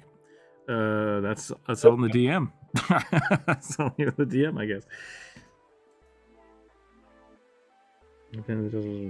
Type. Negative intelligence game. Constantine. Sorry, that was for the different comment. Constantine is basically a human with low combat skill and high wisdom and charisma. Yeah, exactly. So like, I think it's totally fine to play a game where you have those like kind of god tier power levels, right? Yeah. But essentially, the best way to think about it is the things that you would normally throw at a party, like rats in a tavern, or I don't know, someone trying to become a lich. The gods won't deal with that stuff. They just don't care. Like, it doesn't matter. Now, if a lich has become a lich and starts affecting, global scale of things, they might intervene, right? So, like, you just have to shift the narrative in a way that makes sense for those players. And that's something else to deal with when you have characters that are, like, really, really OP, or you have somebody that's like, I want to be the chosen one. It's like, great. You're going to be dealing with stuff that is not normal. Like, there's no reason for someone who can fly all the time to be dealing with goblins. It seems like petty and beneath them. Yeah. Agreed. And also, I would say that like if somebody wants to play a chosen one, I'm down with the chosen one campaign. But like, also, stuff is going to crop up that that character should be obliged to deal with. Yeah. All right. So that like they're gonna have a chosen one campaign should be way more railroady, in my opinion. Yeah. It's like, yeah, like a great example of that is like Buffy the Vampire Slayer, the movie. TV show is good too. Don't get me wrong, but like the movie is very much just like a guy shows up and he's like, "Guess what? You got to do this shit." And it's like, I'm a high schooler. I don't care. And it's like, you don't have a choice. All the vampires are going to try to eat you. It's like, oh, well, dang it, right? Like the Chosen One usually has, I think, some of the most railroaded campaigns. Because if they are the Chosen One and they decide not to do anything, then that's the end of it. That's the end of the show. Like, the world ends. Good job. Congratulations, you failed at being the Chosen One. Yeah. The McElroys did a pretty good job of that with Monster of the Week. Yeah. Because Justin didn't want to be the Chosen One, and I thought that was really funny. Yeah, I thought so as well. Duck Newton. Yeah. He got the call to action, and he was just like, nah. Just walked away. Yeah. I also loved the fake out as well, where there's like this big reveal near the end. Spoilers for this thing that's been out it's been wrapped up for a couple of years, but 6 if you years, haven't, maybe 4 or 6 years, something like that. Yeah, but spoiler alert, turns out that the person who gave Duck Newton the call to action was totally random. And yes, he got superpowers, but it was totally random. And then it turned out in the end that he was actually fated, and it was the correct choice. Yep. Super It was good. very funny. It was very funny. Man, I like the McElroys. They're good storytellers. Yeah. They're classic yes and because they know each other so well. Yes. If you choose... Oh, sorry, go ahead. And also because they grew up with the dad who did radio and practiced on doing radio also, which is also I think probably why they're so good at podcasts. Yeah. I think a good thing for DMs, partially with this as well, the ability to talk is important. And it's a muscle. It's something you have to learn how to do. It's something you have to learn how to get used to. I still struggle with rambling sometimes, and something I've had to learn is just like when to shut up. Something I still struggle with, but meat and potatoes. Tell the things that are important, and then shut up. So, I still repeat myself constantly. Yeah, same. If you choose a thief class and choose a race that is proficient with heavy armor and all weapons and shields, would that work together or no? Yeah, the downside to it is like with heavy armor, usually you're getting a dexterity cap and or disadvantage on stealth. So if you are a rogue or a thief and you want to wear armor, you can. You have to keep that in mind. Like you're gonna be louder than most, so you have to usually, I would say, rely more on your wit or your planning versus just like, ooh, I'm invisible. But it's a very viable thing to do. I don't think that this is a thing in 5e, but in Pathfinder, you also have to worry about encumbrance because there's a lot of rogue abilities that don't work if you're over encumbered. Yeah. And if that's something that your GM wants you to be keeping track of, then you have to be careful because you're just by virtue of wearing your armor, you might not have access to any of your abilities anymore. Yeah, I think the encumbrance rule stops you from doing dexterity-based things. Is that correct? Yeah. Dexterity skills? Yeah, that's not... people forget that a lot because they don't use the encumbrance rules, but... yeah, I think it's dexterity, saves, checks, and skills. And I have to look that up. I don't remember exactly what it is.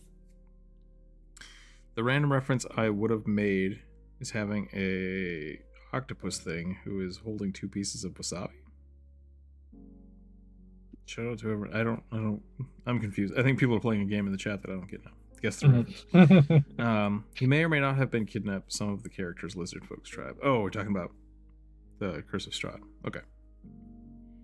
Speaking of non-conventional games, I got a Spanish tabletop RPG where you basically play as a cultist in the game Call of Cthulhu.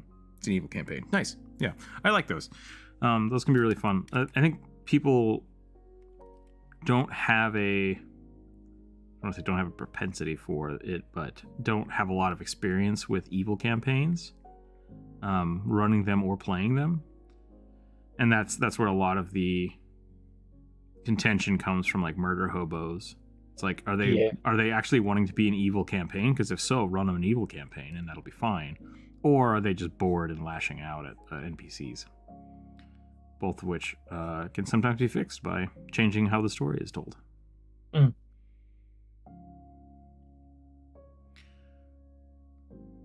Evil campaigns can be a lot of fun.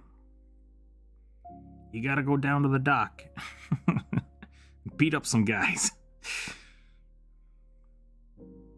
I'll pay you lots of money.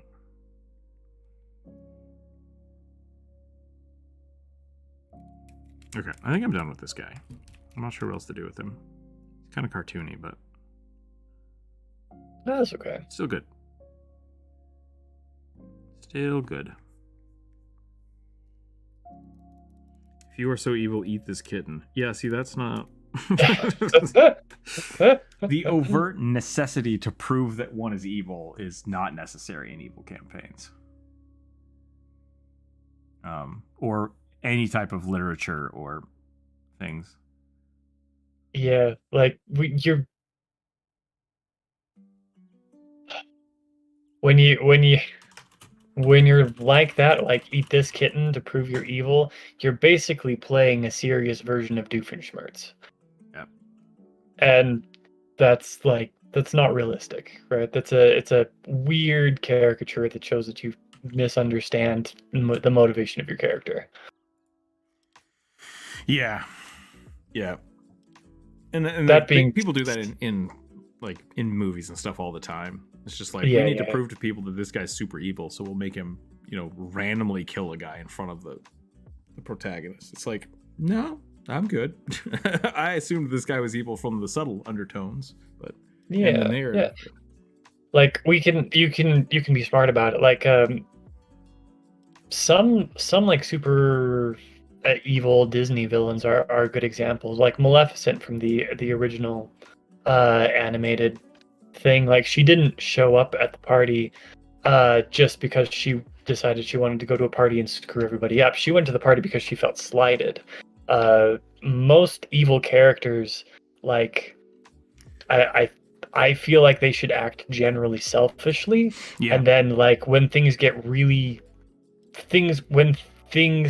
shit hits the fan for them, when somebody retaliates or when somebody does evil to them, or what they perceive as evil to them, right? Like, there's also the kind of the counter to that example is like your evil players don't have to be redeemable. Like, they can be evil without, like, oh, they're secretly good, they're misunderstood. It's like, no, they're just shitty evil people. That can still be a fun campaign. Yeah. Like, yeah, being selfish is a great example of an evil character. It's just like, I don't care about the city, I don't care about helping people, I'm only interested in working on things that will benefit me or I will enjoy. It's like, cool, that's great. It's hard to tell a story that way because of people are used to, like, the what's the word I'm looking for? Altruistic party, right? Yeah. We want to help everybody. It's like, I don't want to do shit. So I like that. That's a good point with, like, going to the party because someone pissed you off. That's a great reason to go to the party. Like, just do it. Doesn't mean you have to stab everybody at the party. Yeah. Or, like, if you wanna do another example, Joker. Like, Joker is chaotic evil. Batman's Joker is a really good example of chaotic evil. He doesn't just, like, roam the streets looking to piss everybody off, right? Like, he is still a person, and he's horrible and despicable, but he's not just going to walk out and in the streets and just start, I don't know, shooting and eating people, because he's methodical in what he's doing. He has plans. Yeah, because he's still a person, right? Mm-hmm. Like, so even if you're going to play a serial killer, you still have to you have to realize that your character still has to function within a society, even if they're trying to tear that society down. Yeah. That's all. All right, so I rolled, and I'm doing a friendly lich who wears a hood and a red robe. Swords of Immortality are enchanted. It's getting late. Enchanted gauntlets that he wears on his arm, and a golden mask over his decrepit face. Apparently, he's just an upper torso, which is a little weird. I'm not sure how I'm going to deal with that yet. I mean, you've shared with us that for a while Kevin the Necromancer was just a skull on a hand and forearm, right? Oh yeah, yeah. No, I'm fine with that as a player. I just don't know how I'm going to draw it. Like, oh, fair. I'm just not going to draw the legs, but let's see what we got going on. Why can't I remember what the elephant race is called for my file name? Luxodon, that's right, thank you. I think the lack of experience as crops up with the suggestion of playing an evil character. Likely hear that it can be fun, but their only reference is being a murder hobo. Yeah, exactly. Like I really do think evil campaigns are more difficult because the DM has to make it engageable for all of the party members, not just one of them. Yeah. Horse doesn't matter. I backhanded him out the window. I don't know what that means. I think if you want to run an evil campaign, I would suggest don't start out saying you want to run an evil campaign. Maybe start by describing the setting you want to run. Like maybe you want to run a mafia style game and you tell people that you want their characters to be people in the mafia and you're running jobs for the mob boss. Yeah, that's the other thing when I run into people playing evil campaigns. They think that they have to basically turn against the party. It's like, we're all out for ourselves. And it's like, no, you guys can be friends. You can be family. You can all be working to progress your story. You're just going against the norms of the things around you. Like, yeah. And yeah. Like there's more push towards chaotic than lawful. Like you're not chaotic stupid. You're not just doing random things. You're just going against the law of the land. Whereas with the good and evil, you're going against the common morality of the zone. So yeah, like it's like, yeah, we're a group of people and we are just gonna rob everybody because that's great. It's like, cool, you're a bunch of bandits. Like, let's run a bandit campaign. Which very cool. Could be very cool. And that is a good place for people to start exploring their kind of edgelordy characters.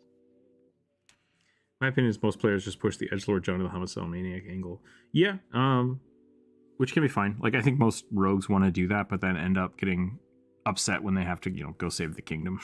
It's like, I mean, you don't have to. You can leave. I'm like, I want to play the game though. It's like, well, then you have to choose.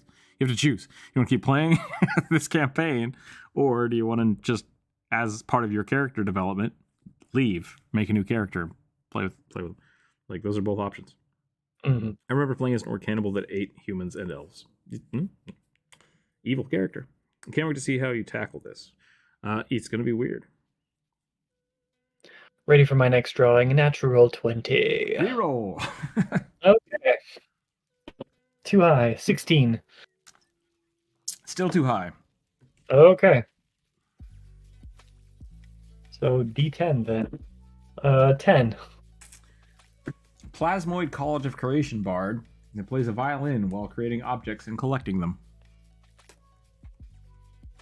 So, slime playing a violin. Yep, slime bard playing the violin.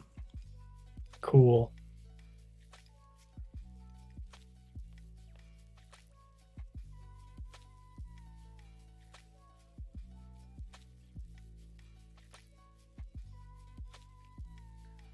Oliver Key, yeah, I think I kind of agree with you about the chaotic neutral thing, but I also think that it's really you have to be careful when you're playing a chaotic neutral character because it's very easy to start skewing towards evil.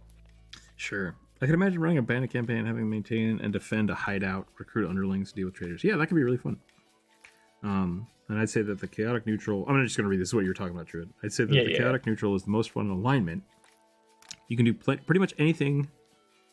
You can pretty much do anything. You can pretty much do anything. Okay, so I couldn't tell if I was reading it wrong. You can pretty much do anything that is often for me whatever is most beneficial for me. Yeah, I think the thing that people kind of run into is everybody wants to be like chaotic good or chaotic neutral because they don't want to choose. And I think that's fine. Like, really, because what people worry about when they're like, I want to be a lawful character is like, oh, then I'm going to get stuck making these choices that won't be the most fun or most interesting.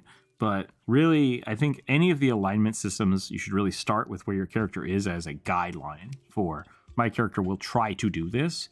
And then you should always think and make choices for what's best in that situation. And that's kind of good for life. Like, yeah, everything is gray. Everything has good and bad options. And eventually you always get to make a choice. So regardless of what you choose, your alignment might skew. And that's just something the DM has to keep track of and whether or not it matters. So I wouldn't worry about it as much. Because I think most people are, I would think, like, if I had to say I'm in this alignment, I think I bend a little more towards, I bend somewhere in the chaotic good sense of things. Mm-hmm. But at the end of the day, I know a lot of people that aren't. Like, that's totally fine. Like, it doesn't affect us coexisting or like being friends. You don't have to try to worry about those things because it's not really a stat. It's not really a thing. It only matters in certain situations. And I generally only use it as a DM as a guideline for how other people see you in the world. If someone is like very lawful good, really what that means is their notoriety is up. People know who they are. People have seen them do great acts and they're like becoming town heroes. And if they're lawful evil, either, they kind of have the opposite. People start realizing like, oh, that's that guy that destroyed that whole orphanage. It's like, yeah, he's scary. Don't mess with that guy.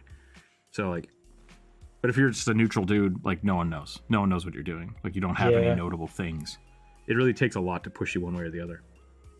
I think that true neutral is one of the funnest for me to play. And also I think probably one of the hardest because I think I also skew good. I think a great example of that is we once had the option to save a girl from the police. And I think Lars, who was running this campaign, assumed that we would just jump in and like side with her and be like, no, you can't take this poor girl. But like we saw her and we're like, what'd she do? Because we caught her because the guards were like, stop that. And we're like, yeah, we got her. And they're like, oh, she robbed a bunch of stuff. And we're like, okay, well, here you go. And Lars is like, and we're like, yeah, like, we're not, why would we stop you? You broke the law. They're doing the thing. That's it. That's fine. And then somebody asked, like, why were you stealing food? And she's like, well, my brother's starving. And like, okay, well, you're still under arrest. We'll go take care of your brother. Because we wanted to help. But like we weren't going to argue with the guards. And so that became a weird side hook of us, like, taking care of this weird orphaned boy whose sister was thrown in jail. And Lars just didn't quite know how to deal with it because we were like, yeah, why would we do that? Why would we start breaking the law? Yeah. Why antagonize the police? Mm-hmm. She did. She broke the law. Whatever. But we can throw money at them because we had lots of money and that was there. We're like, yeah, we don't need money. Idea: neutral evil kobold who runs a business and underpays others.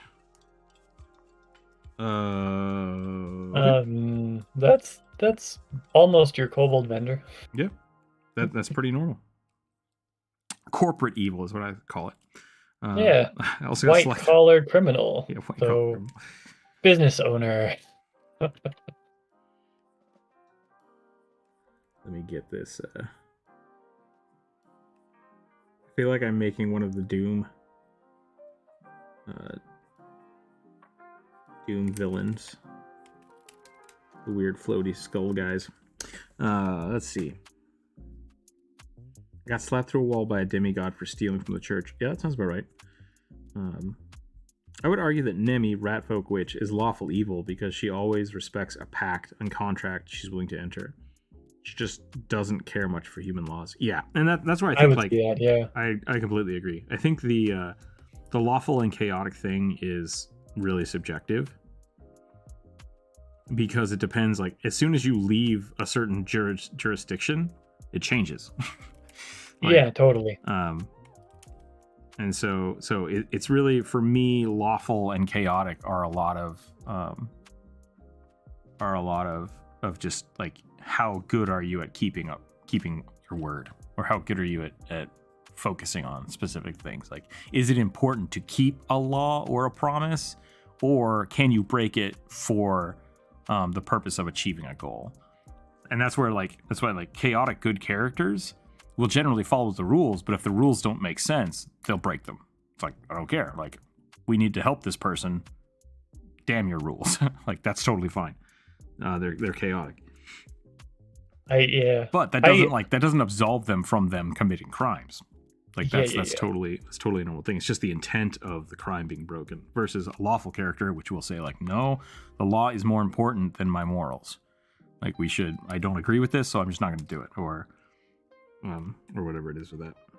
One of my favorite things about Nemi specifically is that she knows she is under contract to follow the rules of the land that she's in, but she very clearly values the rules of her patron significantly more, to the point where she is completely willing to suffer pain in order to disregard one rule set for the other.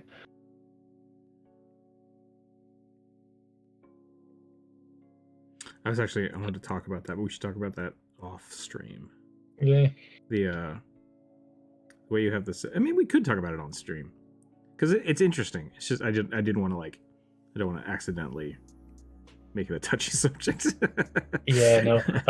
For anybody who's curious, in Brooke, Burning, and I, and Corvus, who's also usually here but isn't today, I'm GMing a second edition Pathfinder game where everybody's basically in a guild, and we run one-shot campaigns once a week.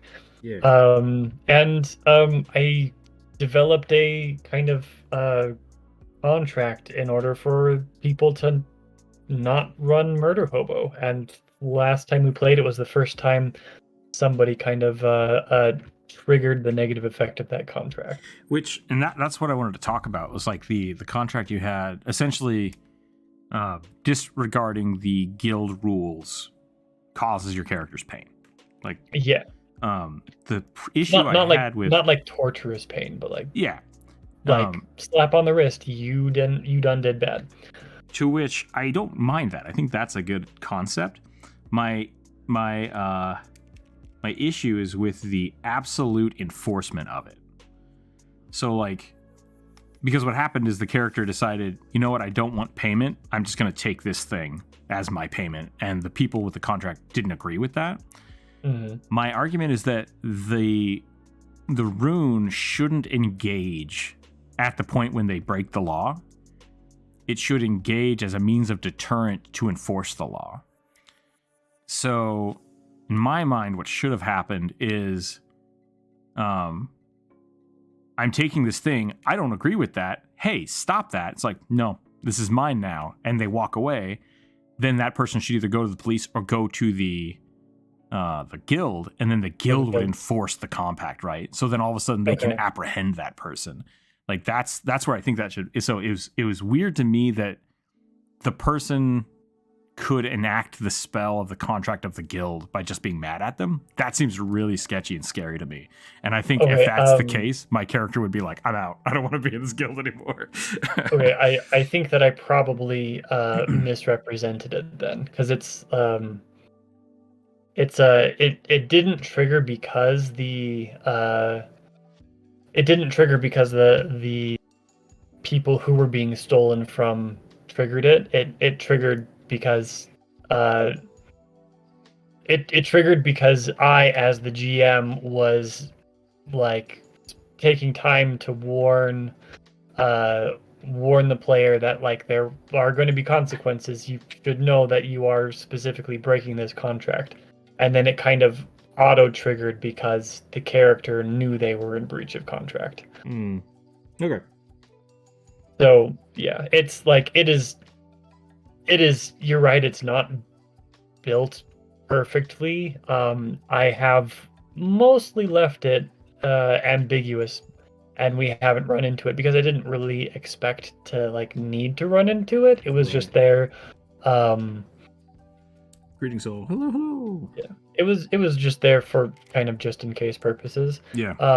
And like you're right, because of how I have it set up, it is very much kind of meta, and that could definitely be perceived as being very scary especially for the characters involved when they see it happen. Because like yeah, Nemi is a great example of that. Like Nemi, I think classically kind of breaks the rules, but wants to maintain the correct rules for the guild, and so it's like it feels to me like if it is an overarching thing that activates when the person thinks it's right or when the holder of the contract thinks it right, it feels like Nemi would be suffering from that a lot more versus it being a like you said, like a kind of like a bracelet of just like when the guild is mad at you, you know it. And I think that's a little more interesting, because then that would be a way to like, you know, always can maintain control of their characters. If someone starts going on a murder rampage, they call the guild, and then the guild basically shuts him off, right? It's just like, oh, bring him in now. So I don't know, something to think about. And I think with especially with if you want it as a murder hobo deterrent, because I kind of did the same thing for the Ashfont campaign, where it's like one person, you have to stay within 30 feet of each other, or if you don't, you start taking damage. That was to prevent people from just wanderlusting all over the place, but I had to build it in a way that it made sense and felt fair to the players. So it's a little weird. It's a little bit hard to do. Yeah.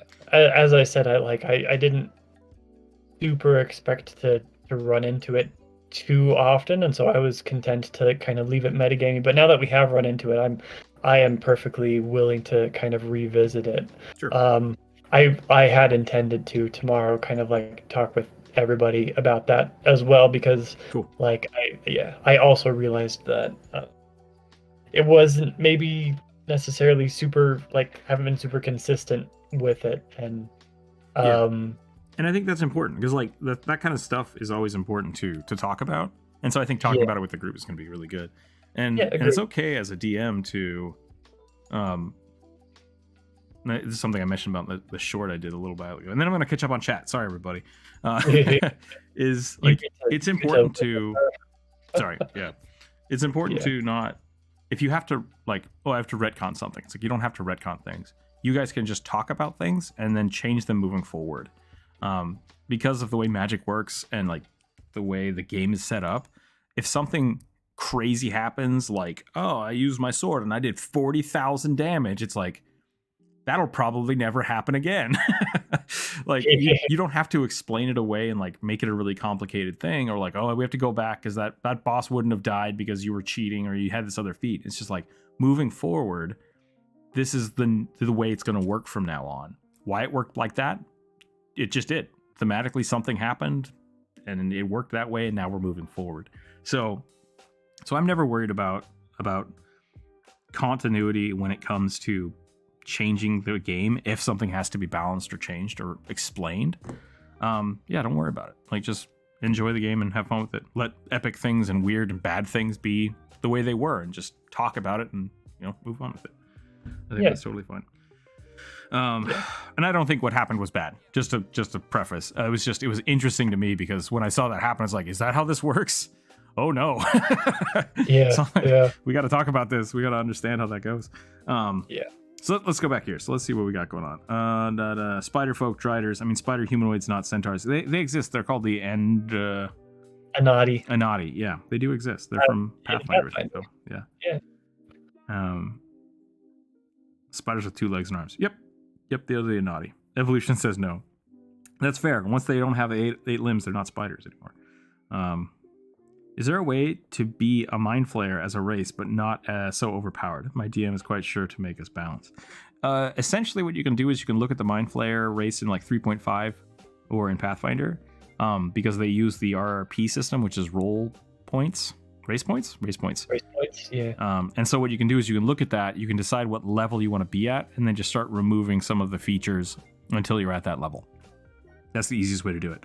I think humans are at a 10 of RP points, and I think mind flayers are like 18. So like 2 or 3 of their abilities is too many, but they're supposed to be powerful creatures. So the other thing you can do if you want to just take them like right out of the 5th edition book is essentially look at, like, if you look at a monster, let's talk about this real quick. If you look at a monster and it's like level 6, you can see how many hit points it has and everything else like that. You know that this creature at level 6 will have all of these racial features.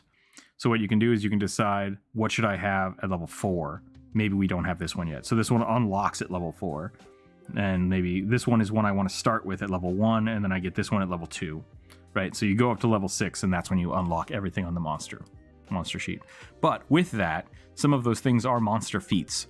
So it might be that when, instead of taking a feat at level 2 or level 3, whatever it is, that brain's stopping, you instead take one of those, or instead of a stat bonus. So that's the easiest way to level those up and balance them out. That's what I'm talking about. Angry Noble Driders are the spider-bodied ones under the Driders are more human-shaped. Yeah, Driders are essentially spider-ware creatures. Horribly, horribly cursed people that turned into spiders. Yeah, flesh warped. Flesh warped, yep. What sort of campaign would you guys be recommending for a brand new DM? More specifically, would it be fine to like make an entire map for like a first campaign? I mean, if you're trying to run a campaign and it's your first time as a DM, I would grab a module. Like, at least start with a module. Like the Mines of Phandelver is a really good one to start with. And then whenever you feel comfortable to divert from the story and start making your own stuff, do that. That's the easiest way I've seen people do it. Yeah, I tend to start with I think a I would town. agree with that. Yeah, I agree with that. I started with a homebrew world, and I mean, you can do it. So like, if that's something that you want to do, then you know, don't be put off by this advice. You can still do that. But like in my experience, it was a little bit too much for me. It was too much for me right off the bat. If you want to do a homebrew setting, which I do encourage people to do, I think homebrew is super fun. It's so much fun. It's also great having that much control. Like the most important thing that you can do for a homebrew setting, though, is like communicate as much crucial like information about that setting to your players, and also start small and make sure your players know that the world's going to grow with them. Yeah. With that, someone asked, where's Nemi from? Nemi is from our Saturday Pathfinder games. Yeah. Burning Palace is playing Nemi. The other thing to add to that, because I think that's absolutely the case, is when I say don't make a whole homebrew campaign, start with something. The D&D universe is huge. It's massive. So big. Yeah. Start in, like, if you want to just run a completely random campaign, start with Neverwinter. Start your characters in Neverwinter, because then you have all the knowledge, all the NPCs, all the shops that exist in Neverwinter. You can do whatever you want from there. If you want to change the D&D map to something completely different, maybe Neverwinter is on the side of a volcano, and that's where you're sending your players, to a giant volcano, because that's part of your story, right? Do that. Yeah. But as long as you start somewhere that has a good base, you have deities that players can pull from. You don't have to invent a whole bunch of new things. If they want to pull spells from classical monsters or something, all of that already exists. You don't have to reinvent the wheel. Like, you can definitely tell as much of a story as you want inside the Forgotten Realms and change as much as you want, and it will still feel right. So yeah, don't feel like you have to create everything you want. And I would say start with something simple, like a small town. Starting with the Mines of Phandelver, you literally start with a cart, but it gives you a good little starting point to get your characters in the feel of things, and then branch out from there, however you want. It's a lot of fun. Any starting campaign of the system we'd like to run, they're amazing to learn. Yeah, exactly. That's exactly what I'm saying. Just depends on your comfortability with storytelling and improv. What's your favorite character or most interesting character? Lots. There's lots. I think the most interesting character I've ever built is the one that I'm playing right now, a Goblin Artificer in 5e. That's pretty good. His name is Curdle. It's got the weird centaur thing, right? Yeah, a centaur automaton companion With spider that hands. yeah, well, human hands instead of hooves, so that he can is just supposed to be weird and creepy, right? He's everything about him is supposed to be like unconventional and kind of um challenging the status quo of a very kind of human-centric Magitech setting in which he is. Anyway, but no, he's a lot of fun. People do not like my my elven alchemist, but she's probably one of the more interesting characters I think I've ever made. She was just kind of presented as a being not, She's maybe abrasive. a little bit too she's abrasive. she was presented as very self-centered. Yep, super Or abrasive. at least self-involved and not necessarily like party-centric. Yeah. Yep. That's all. Speaking of retcon, got a player that keeps trying to retcon their actions from each prior session because I made the character do a thing and the action was that their own choice and volition. Huh? Yeah, I don't know. I usually don't let people do that unless it's like the last thing they did before the session ended. Like, hey, can I say that this happened instead? Like, yeah, that's fine. If something happens in like, we usually have like a 3-turn limit. Something happened more than a round ago, like more than 2 or 3 people's turns. Like, no, it's done. It's done. Done is done. But you can, like I said, you can move forward with it. You can just be like, oh, that fireball shouldn't have done that much damage. It's like, weird. Something made it do that much damage. You'll never know. Magic is fucky sometimes. Man. Yep. Speaking. Oh yeah. Okay. What is Pathfinder? Pathfinder is a derivation. Is that the right word? Yeah. Derived from 3.5. When 3.5 became a thing, some of the guys broke off and made their own company. I say some of the guys. Some of the people that worked there broke off and made their own company, which is Paizo. And they made Pathfinder, which is a 3.5 compatible system. It's actually, they're the ones that partially wrote the OGL as it currently is. Yeah. So that they could do that. They wrote the OGL so that they could take their intellectual property and basically put it to the open source license, which is why 3.5 is open source. Yeah. So Paizo's great. They do a lot of cool stuff. They have Pathfinder 2nd Edition, and Starfinder currently, I believe. Really want to have the Mind Flayer abilities and be a separate race to others. What? Then I mean, like, Make your own race. Yeah, that sounds to me like you want to make your own race. Yep, that's what the race builder was for in 3.5. You can definitely do that. Yeah, it still works fairly well. It's not exactly 5e compatible, but it's pretty close. It's pretty close. Yeah, because like the Drow in Pathfinder are essentially like they're 24. I think they're like 24 they're RP. so much. They're meant to be this like super race of bad guys, because they're supposed to be scary. They're supposed to be super powerful. So when they brought them over to 5e, they basically had to remove a lot of the stuff that they had. Like they can't auto cast levitation and detect magic all the time. They don't have they might still have the super good dark vision. They had like perfect dark vision and stuff, but yeah, super powerful. My first campaign, our DM created a whole new map and story and all that stuff. And you can do that. You can definitely do that. It's just the matter of, like, maps I think are good, but, like, a lot of my maps still take place in the Forgotten Realms. Like, I'll just find a blank spot on the map and be like, yeah, this is where the city is. And that's why if people are like, oh, where's this? It's like, oh, yeah, it's that way. Like, right? The winter what's the word I'm looking for? Icewind Dale. Icewind Dale is to the north, right? It's just like, of course it's to the north. It's always to the north.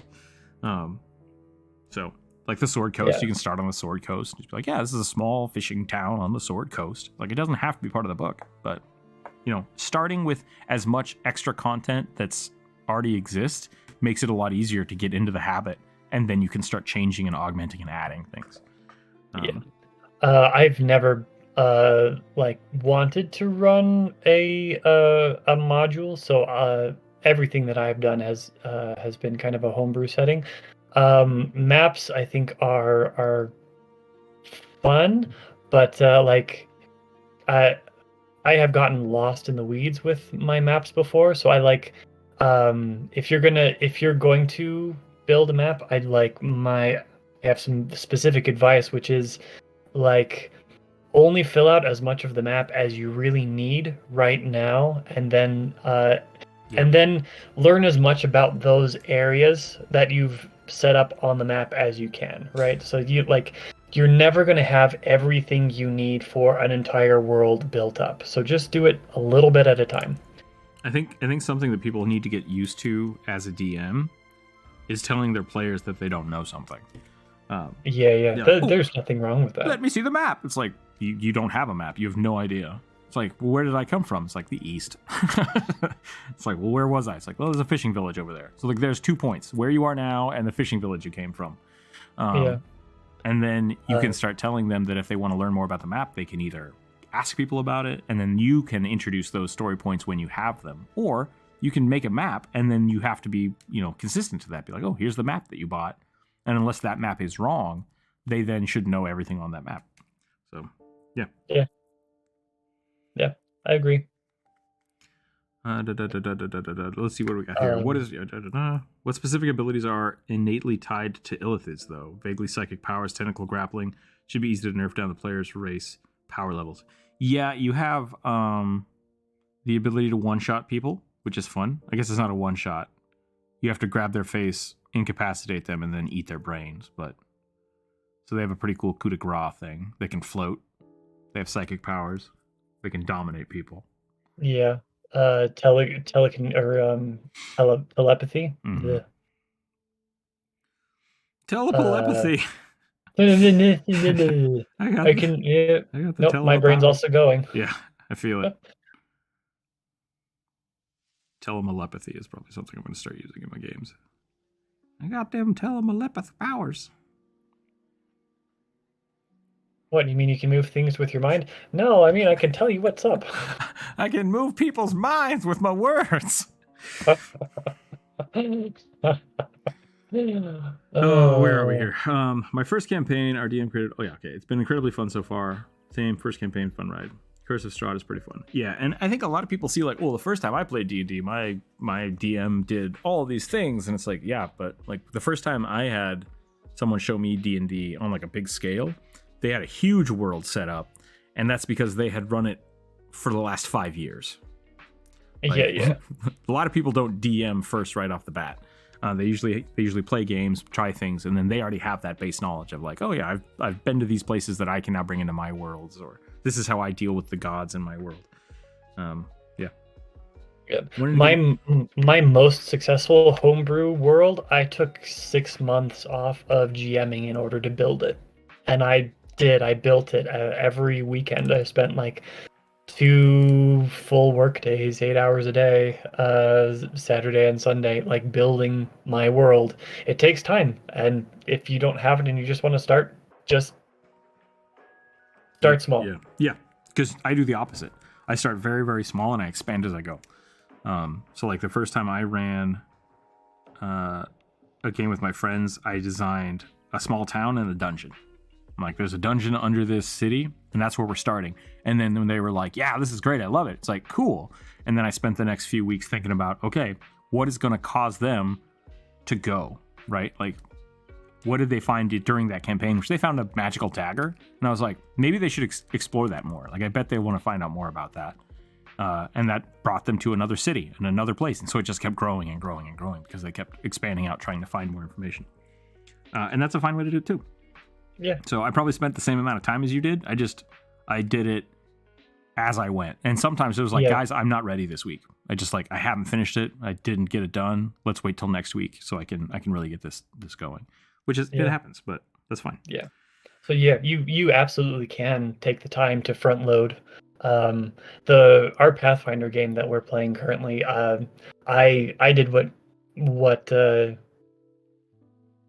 you've described basically, and like, I mean, I did build out is the wrong word. I established a continent, and I did so by taking a bunch of colored dice, assigning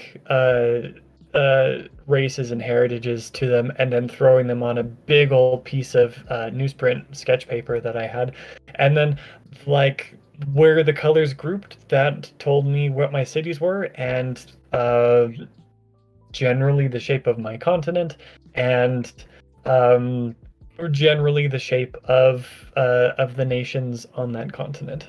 And like that was all I needed except for our starting city. That's pretty great. Yeah. I think I'm gonna do one more. I'm gonna do one more, and then we're probably gonna call it here. Let me catch up on chat here. Okay. I wanted to give my fighter an armor that is a cursed object. The armor is half plate and is sentient. The armor wants to not get hit because it's a bit of a coward, so it forces the wielder to dodge. That's pretty funny. Every turn you have to dodge. That's awesome. Not sure what to do to start stat wise, but I figured that one out later. I'll figure that one out later.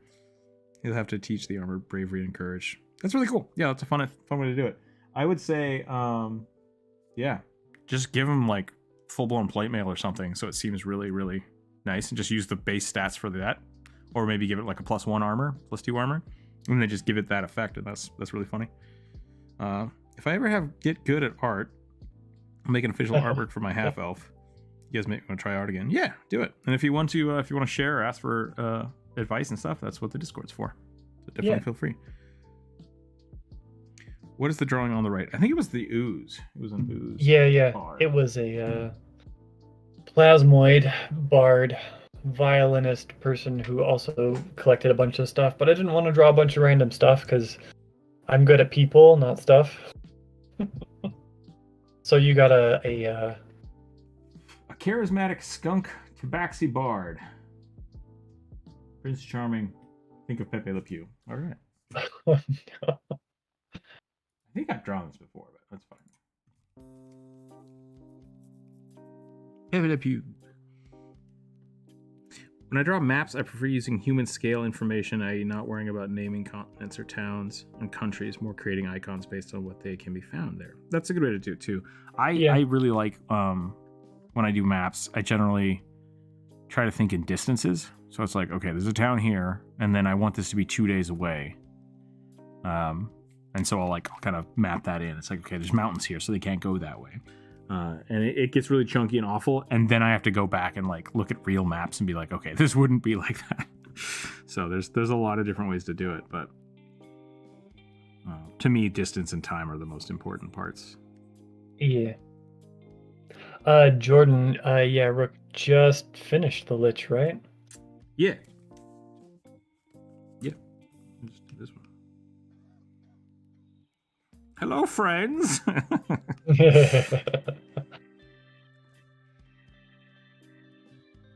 don't know what skunks look like now that I'm thinking about it.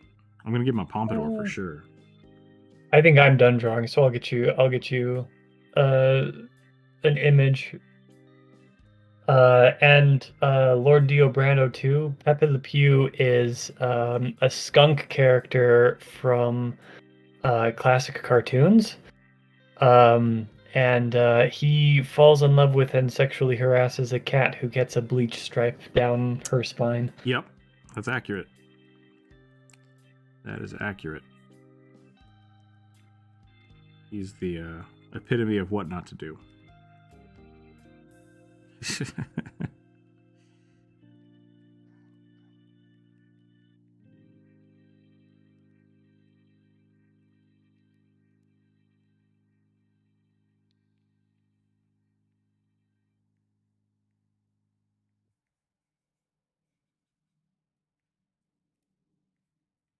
Oh, my skunks are so cute.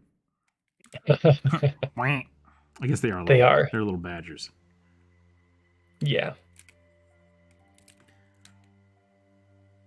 I love the idea of being able to grapple someone with face tentacles, though. Oh, yeah. Yeah, mind flayers are great.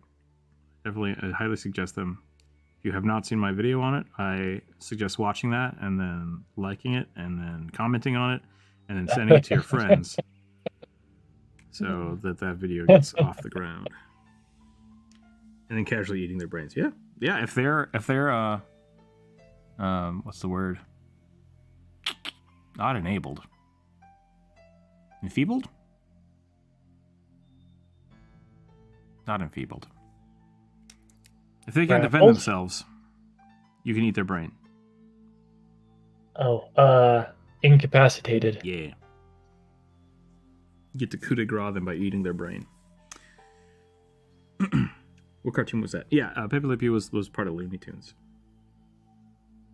He's the nice guy beta who doesn't understand no. I mean, a little bit, yeah. I don't know if he's the nice guy, though. He's just kind of like...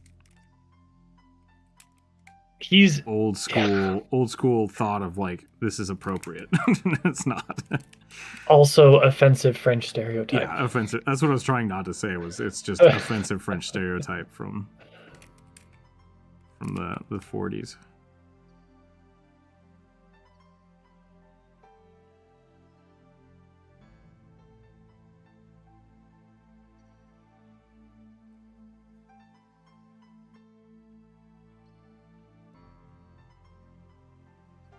Because like the whole thing that was funny about it is that the girl cat doesn't want to be around him because he stinks.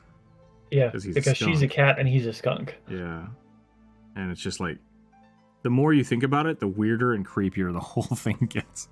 Yeah, and that's probably why you didn't know about it, because they stopped making them a long time ago.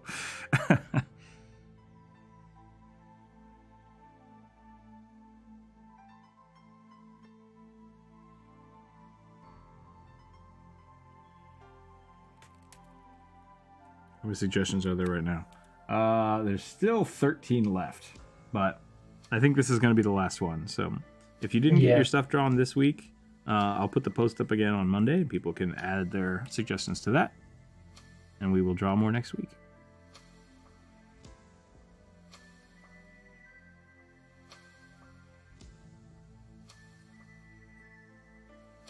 I gave them a dog nose. That's not right. Hold on a second. There we go. That's better. I seem to have missed my... Pepe even was more or less shunned from the furry fandom as far as acceptable anthro characters. Funny. I didn't know that. Incapacitated, yeah.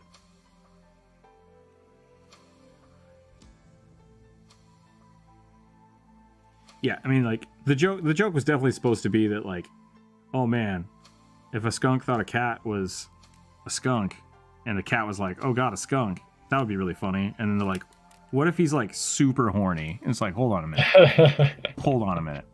Let's back that train up a little bit, please. Except because it was Looney Tunes in the 40s, they're like, yeah, perfect. Let's get right on that. What if he, like, buys her flowers and stuff?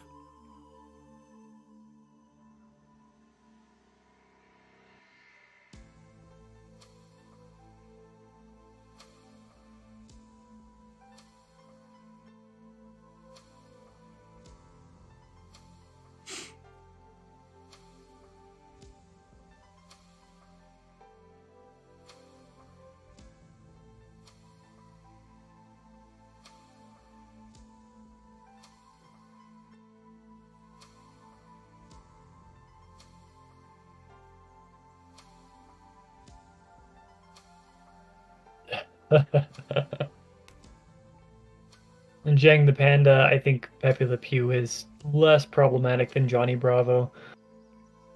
I should make sure. Yeah, the funny thing about Johnny Bravo is like he would go to hit on somebody and they would just like reject him and he would move on. Yeah. Right? Like it's like, okay, Johnny, you need to tone it down, but at least you understand boundaries. Pepe had no boundaries. Pepe had no boundaries. Pepe did not understand no. Yeah, because it was always the same cat. And he was only interested in her as long as she had the white stripe. If she ever cleaned off the white stripe, he was just like, oh, I don't know what's up. I don't get it anymore. And it's just like, that's weird, man. Like, chill the fuck out. Yeah, no. I suppose spiritually, yeah, they are pretty similar.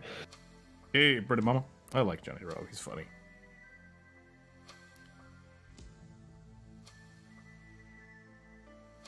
He is funny, but I did not care for that cartoon very much. It seemed like a lot of nothing. Yeah. Oh yeah. Nothing ever happens. There's no story in Johnny Bravo. It's just him dancing around being an idiot. Lots of fun had to be building a folder of characters that may or may not even get used. Yeah. Yeah, I have a lot of characters that will never see the light of day.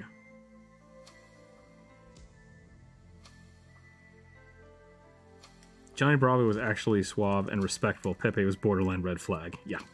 Yep. Yeah. I remember watching Betty Boop and other shows in my pastime. Oof.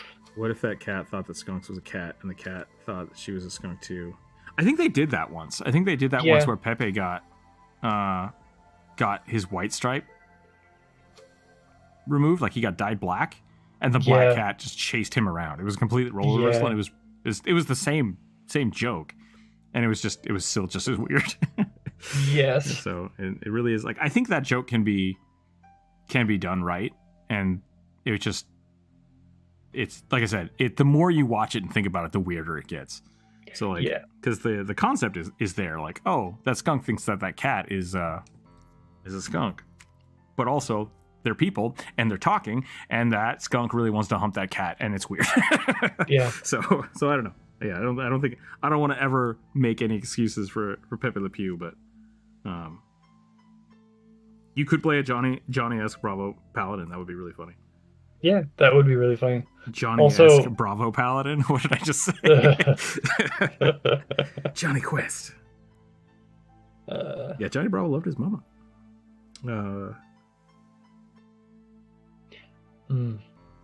Person who brought up Betty Boop, Betty Boop is, in my opinion, the most problematic one of all. Yeah. I mean, I don't know if she's the most problematic per se, but like, it was definitely... It's on that borderline of, like, with Marilyn Monroe too, of like the over-sexualization of a character versus the control of it. So like, well, let me drop a stone cold hard fact for you, and let me see if this pushes your perception of whether or not it's the worst over the edge. Betty Boop is canonically 14 years old. I forgot about that. That is creepy.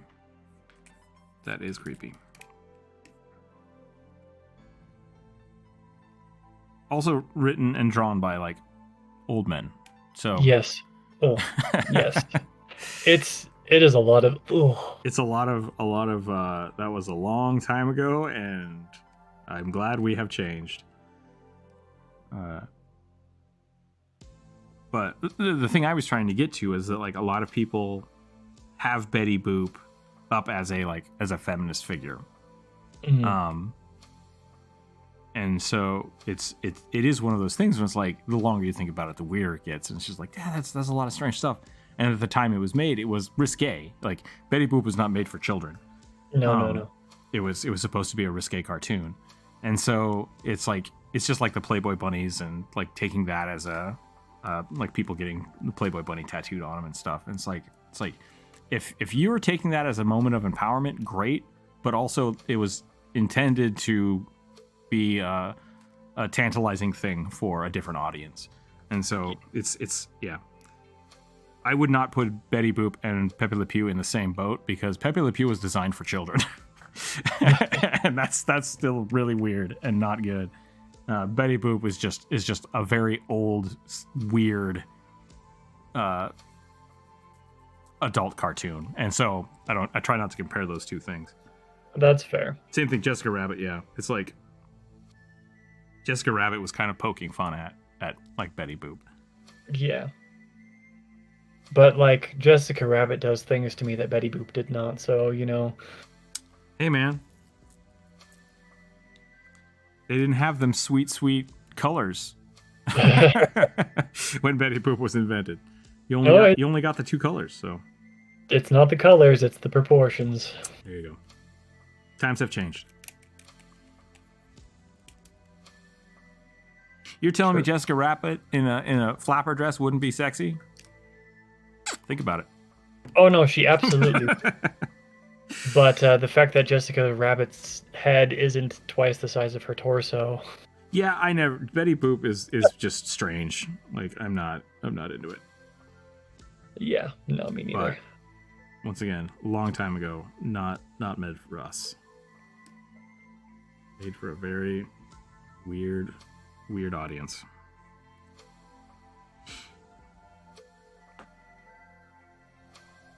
Man, how did we get to this conversation? Pepe Le Pew. Oh, right. That's right. I'm supposed to be drawing a tabaxi skunk. And I'm not really sure how to do it. I need to start drawing more like period clothing. I just don't have any of it in my head. What you've got right now is kind of giving me like high school jock vibes. Yeah, that's about where I want to be. Because I said Although Prince Charming, and so it's like this is going to be like the douchey frat boy. Yeah. Douchey frat boy Khajiit. Yeah. The buttonholes that you just put on the lapel does kind of shift it more towards military dress uniform, which I do think gives you more Prince Charming vibes. Yeah, no, period clothing is pretty rough. Yeah. I've fallen into the YouTube costume / history bounding clothing making community with regards to all of that while looking for reference, and it's a pretty cool place. Yeah. But also, like, historical clothing gets real fucking complicated real fast. Yeah, that's fair. Roger has to know that everyone looks at his wife that way. It's not that much of an idiot. I mean, Who Framed Roger Rabbit is a great movie. It is. It's a great movie. Patty cake. Wow. I mean, it's also sexist and shitty and old, but still a good movie. I mean, almost nothing from that time period was sexist, shitty, and old. So. But it also fits the genre of that film, right? Like, because he's in Private Investigator. Yes, totally. The thing that he was supposed to be good at was catching people in the act of doing shitty things. Yeah. So it makes sense. Those characters were written for those roles, and they did a good job. Need tips from a furry? Unless I'm doing something bad, I think I'm okay. I don't know what I'm doing wrong. I think you're doing fine. I don't know. Are furries good at period clothing? Yeah. Some people are cool with it. On the other part, exclusive. OnlyFans? I don't know what we're talking about anymore. Older cartoons were a bit sketchy to say the least. I think calling someone problematic is the new satanic panic. I mean, no, I don't know if I agree with that. Partially because something being problematic doesn't mean that it's one, inherently bad, and two, needs to like go away. I think that's the biggest problem with a lot of the cancel culture is kind of calming down, but thank God. Yeah, thank God. But at the same time, it's the reason I don't like cancel culture is because it goes from the extreme of this is something that could be problematic that maybe we should think about as we're designing something to it shouldn't exist anymore. And it's we need to be able to talk about things and discuss why things are problematic or why things are bad or why things are unacceptable. All of those things exist. Pepe Le Pew right now is unacceptable because we see how that culture came about. The people that were making those comics, and at the time it was kind of an acceptable joke to talk about. And it's we really, and we saw that snowballed into a whole generation of people that were kind of shitty to women. That's what happened.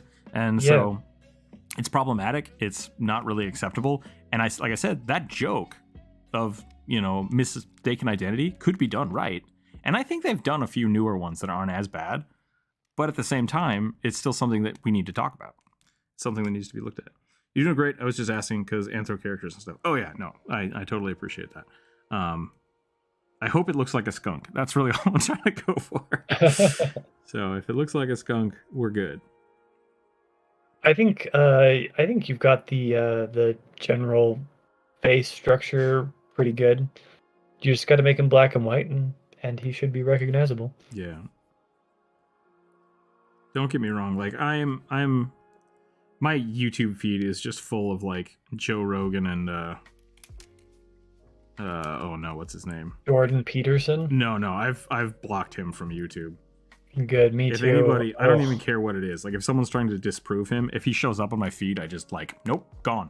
Not interested. I refuse to give this man any of my time, any of my energy. I'm out. Tom Segura. Both of them have like a very anti-woke culture comedian style. And so I like listening to them because it's some shit they say is offensive sometimes, and it's like, that's okay. I want to hear the offensive side of it because I want to hear it. Like I want to be able to have that conversation and understand what people are talking about. I don't agree with a lot of it. I don't agree with a lot of it. So I don't agree with a lot. Yeah. But yeah, I mean, like it's seeing the things that create culture and seeing the way that things are made. Like when we say a movie is made in for a different time, that doesn't mean that like it's totally fine and we shouldn't talk about it at all. It just means like it was made in a time where people thought this was acceptable. And I don't agree with it now. Another good example, I was watching an interview with the guys that made the Harold and Kumar movies. And they were basically saying that the movies, when they were made, that was comedy at the time. Like it wasn't super offensive. It was offensive to some people at the time, but it was an accepted means of comedy at the time. And if he was making the movies now, he will make them different because it's not the same. Like you don't have the same conversations you had 20 years ago. You don't tell the jokes the same way you did 10 years ago. And so if you don't do that kind of adapting and looking back and understanding why and how things change, that's when people get really upset because it's like what you did 20 years ago, and you told this joke, it's not appropriate now. It's like, cool, like I get that. But if you say, I made that joke 20 years ago, I can keep making that joke. It's like, no, you can't. Like that's inappropriate. It's inappropriate. And it's just, people have to learn and be able to grow and talk about the mistakes they've made or the things that they've done, or the world just kind of gets mad at each other and screams and nothing gets done. So yeah. So as far as comedy goes, I am firmly of the opinion, and there is going to be a big asterisk with this, but I am firmly of the opinion that comedians need to be allowed to not take anything too seriously. They need to be irreverent about anything, or they need to be allowed to be irreverent about anything. That being said, like the big asterisk there is that a comedian's job is ostensibly, like it is to make people laugh, but more than that, it is to draw attention to the shit that's weird about the current social system. Yeah. That is the role that comedy plays within society. It is important for that reason, and it is because of that reason that it's important that comedians be allowed to be irreverent about anything. Sure. The reason that I don't like a lot of not a lot of the reason I don't like some comedians like Roseanne, for example, is that the comedy is either irreverent just for the sake of being irreverent and doesn't give anything to society other than bitterness, or it's completely out of touch with society. It's not drawing attention to the things that are weird and fucky. Sure. I hate Family Guy so much. It's got some good clips. Oh yeah, I've watched tons of Family Guy, but man, it's annoying. A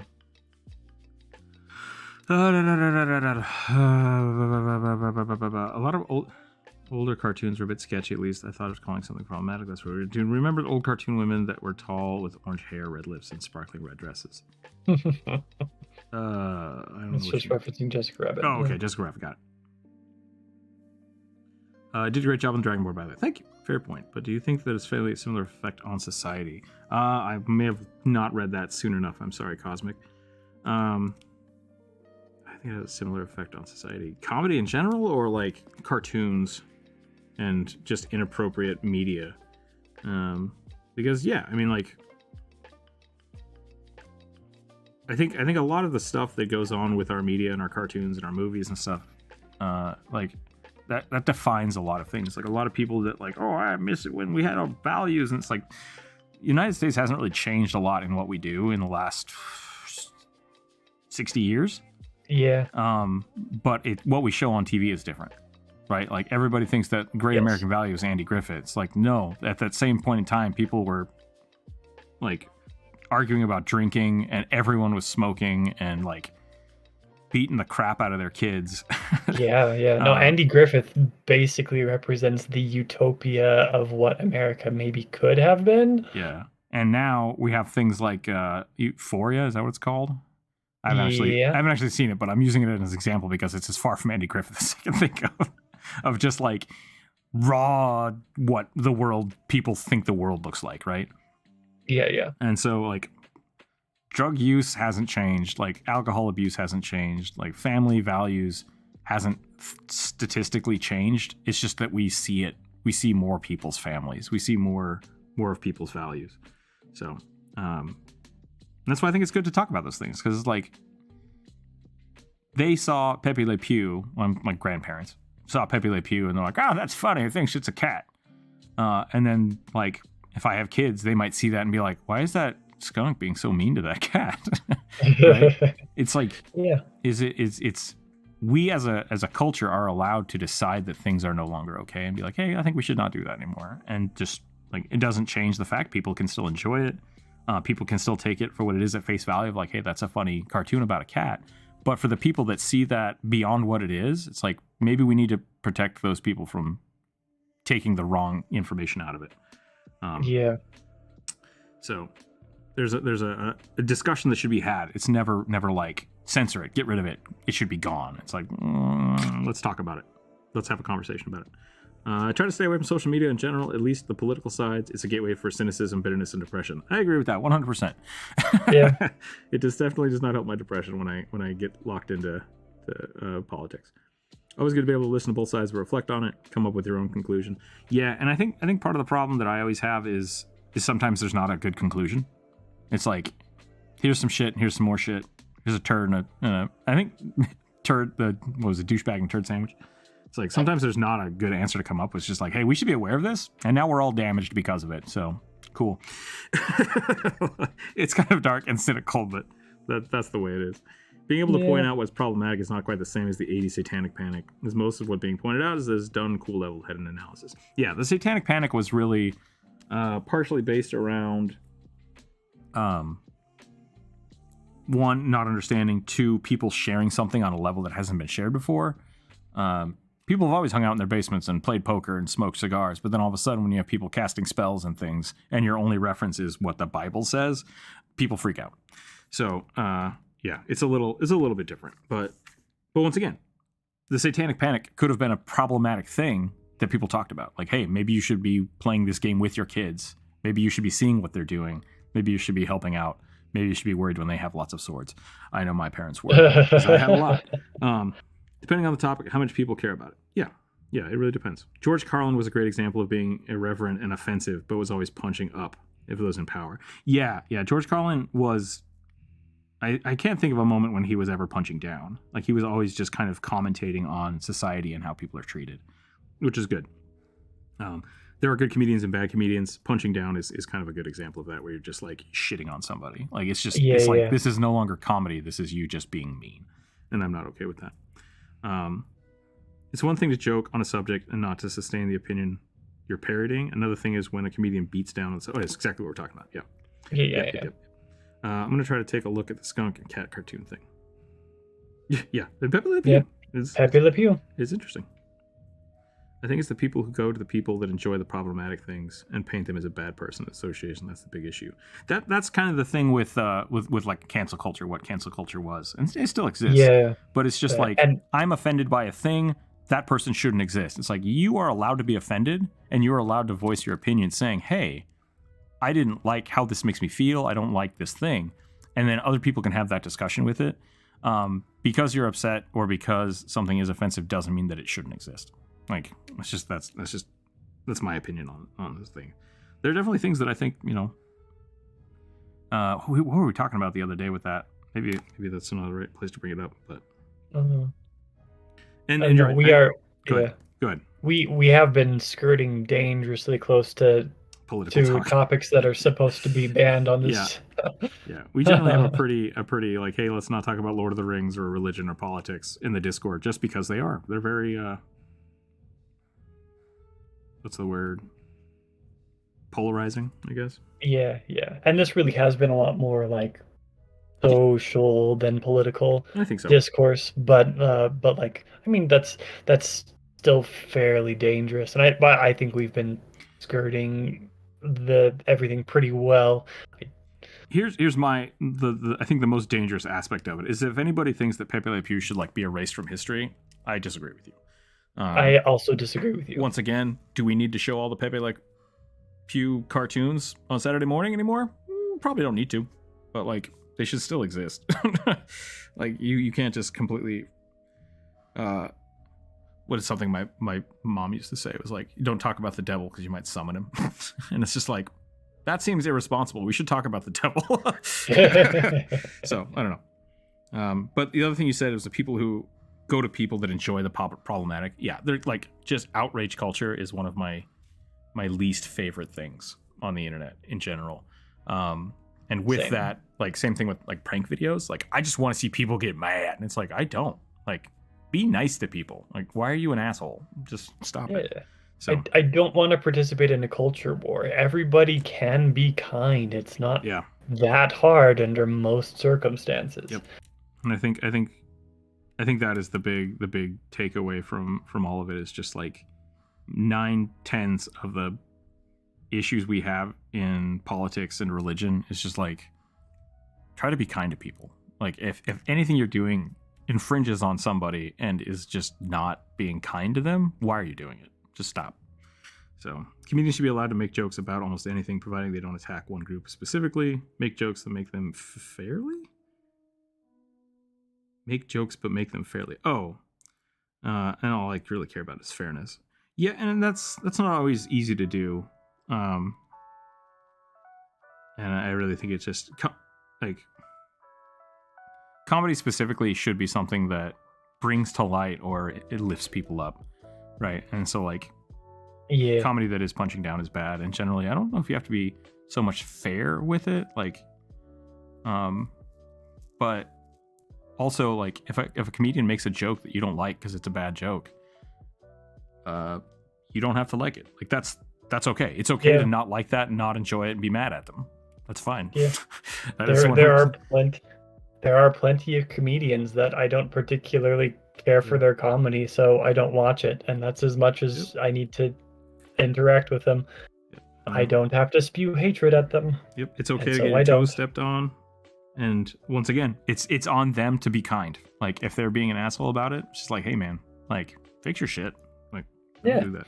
But it's not your responsibility to make them stop unless they are actively hurting somebody. And I think that might be the other part of it, is like, it's okay to be offended, but you're not hurt by it. If you're hurt by it, that's different. Like, that's a very different thing. And that I usually do have umbrage with.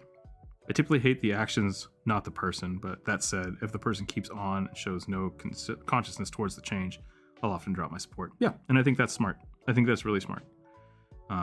Generally, the best way to just don't support people. And like, that's the problem with like Andrew Tate, right? Who also instant don't show me this channel. Don't talk to me about this. It's just like, I want nothing to do with you. He's got a huge audience, and so he's just everywhere because it's just pure outrage. He's saying things that are so ridiculous that you just can't. The people that agree with him, it's like, how can people agree with him? And now you're engaging with it too. So it's just like, no, just remove yourself. Remove yourself from the equation. Let the shitty people just be at themselves. And when it becomes a problem, talk about it. Talk about it. Maybe something will get done. Yeah. Or when it really becomes a problem and laws are being broken, then you can call the cops and yeah, exactly. And then maybe we don't have to deal with it anymore. Archive the art as an example, but it doesn't need to be a guide from modern people. Exactly. Yeah, and that's what I'm saying. Exactly. Like, there's a big difference between saying like, hey, Pepe Le Pew gone forever, and hey, Pepe Le Pew, maybe we don't show that when kids are around. Like, leave it as something you can buy, leave it as something that's accessible on the internet, but like, don't put him front and center anymore, like the way it was. And like, or maybe keep using him, but change it. Like, make active changes. Make the joke what the joke was supposed to be and not super creepy. And if you can't, remove it. That's fine. Like, that's the conversation you need to have. Like, hey, can we change this? Can we make it better? Comedy's the best when based in truth. Yeah. Pepe Le Pew is a fictional character based on comedy. He has a stereotypical personality, and that can change. That's fine. Yeah. I'm not the same person I was 5 years ago. Pepe Le Pew is allowed to not be the same person he was 20 years ago. Right. Yep. To be honest, I do like what they did with Pepe. He actually learned and told the character, hey, it's not okay anymore. You just need to stop. And he did. Nice. That's cool. I'm glad they updated him. I think he was in the new Space Jam movie. And I remember people being like, oh, what's going to happen? And I never found out. Yeah, me neither. I remember I had a release from an old cartoon that was really racist on DVD, and they had an introduction explaining, hey, these are old cartoons, and some of them are messed up. Yeah, I mean, like, I think that's a good way to do it. Yeah. And, like, for all the people that are mad about woke cultures, like, if you can't handle a preface... that's on you. Like, hey, I just want to warn you guys, I don't think this is okay. But like, if you enjoy it, that's fine. I don't think it's okay. How dare you? It's like, great. I don't know what to do anymore. So I think we're gonna call it there. I'm spinning out here. It's 2:30. We did a great job. Is he still big a flirt and all? Oh yeah, sure. Is he super harassy and red flaggy? No, just slightly less. Oh no. Small steps, I guess. I don't know. I don't know what to say about that. But I think I'd have to see him in order to actually make a judgment. I don't have anything to add to it. That sounded bad out of content. Yeah, a little bit. So all I'm saying is keep talking to each other. That's the biggest and most important thing. When you start yelling and get mad and shut off, then it no longer is a conversation, and it's just noise. Just like at the D&D table, you gotta communicate. I think that's one of the reasons that this stuff kind of blends over, is because D&D is a collective storytelling device. Mm-hmm. Like, you're invoking your world as you make it, and so you have to have those open conversations. And the problem is that in the real world, everybody has their own world and they conflict. And it's like, if we want to live together and work together and interact together in the same world, we need to be able to talk to each other. So as much as D&D, I don't think it should be therapy, there is definitely therapeutic things that people can get out of it. Like, I generally try to tell people, don't bring your fetishes to D&D, but then I play Dragoons all the time because I love them and it's super fun. And it's like, all right. And I play nudist druids all the time. So, like. Yep. So it's okay. It's okay to bring your fetishes to D&D. Just be cool about it. Yeah, just don't force it down somebody else's throat. If your character is nudist and that makes other people uncomfortable, put on some pants. Yep. It's fine. It just means that your setting is not appropriate for that. Fetish exclusive D&D sessions. Here we go. Oh no. With that, we're gonna call it. Thanks for hanging out today. I'm gonna try to finish up the video today and get that out for Tuesday. Next week will be a lot of commission work.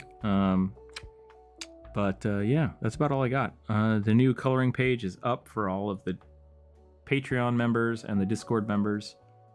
We don't actually have any Discord subscribers yet. I'm not sure how that works. Maybe I didn't set it up right, but it exists. So if you are a Patreon member, you have access to all that stuff in the Discord anyways. And that's where we're going to call it. Thanks for hanging out. Stay happy, stay healthy, keep your dice on the table. We'll catch you next week. Bye, everyone. Bye.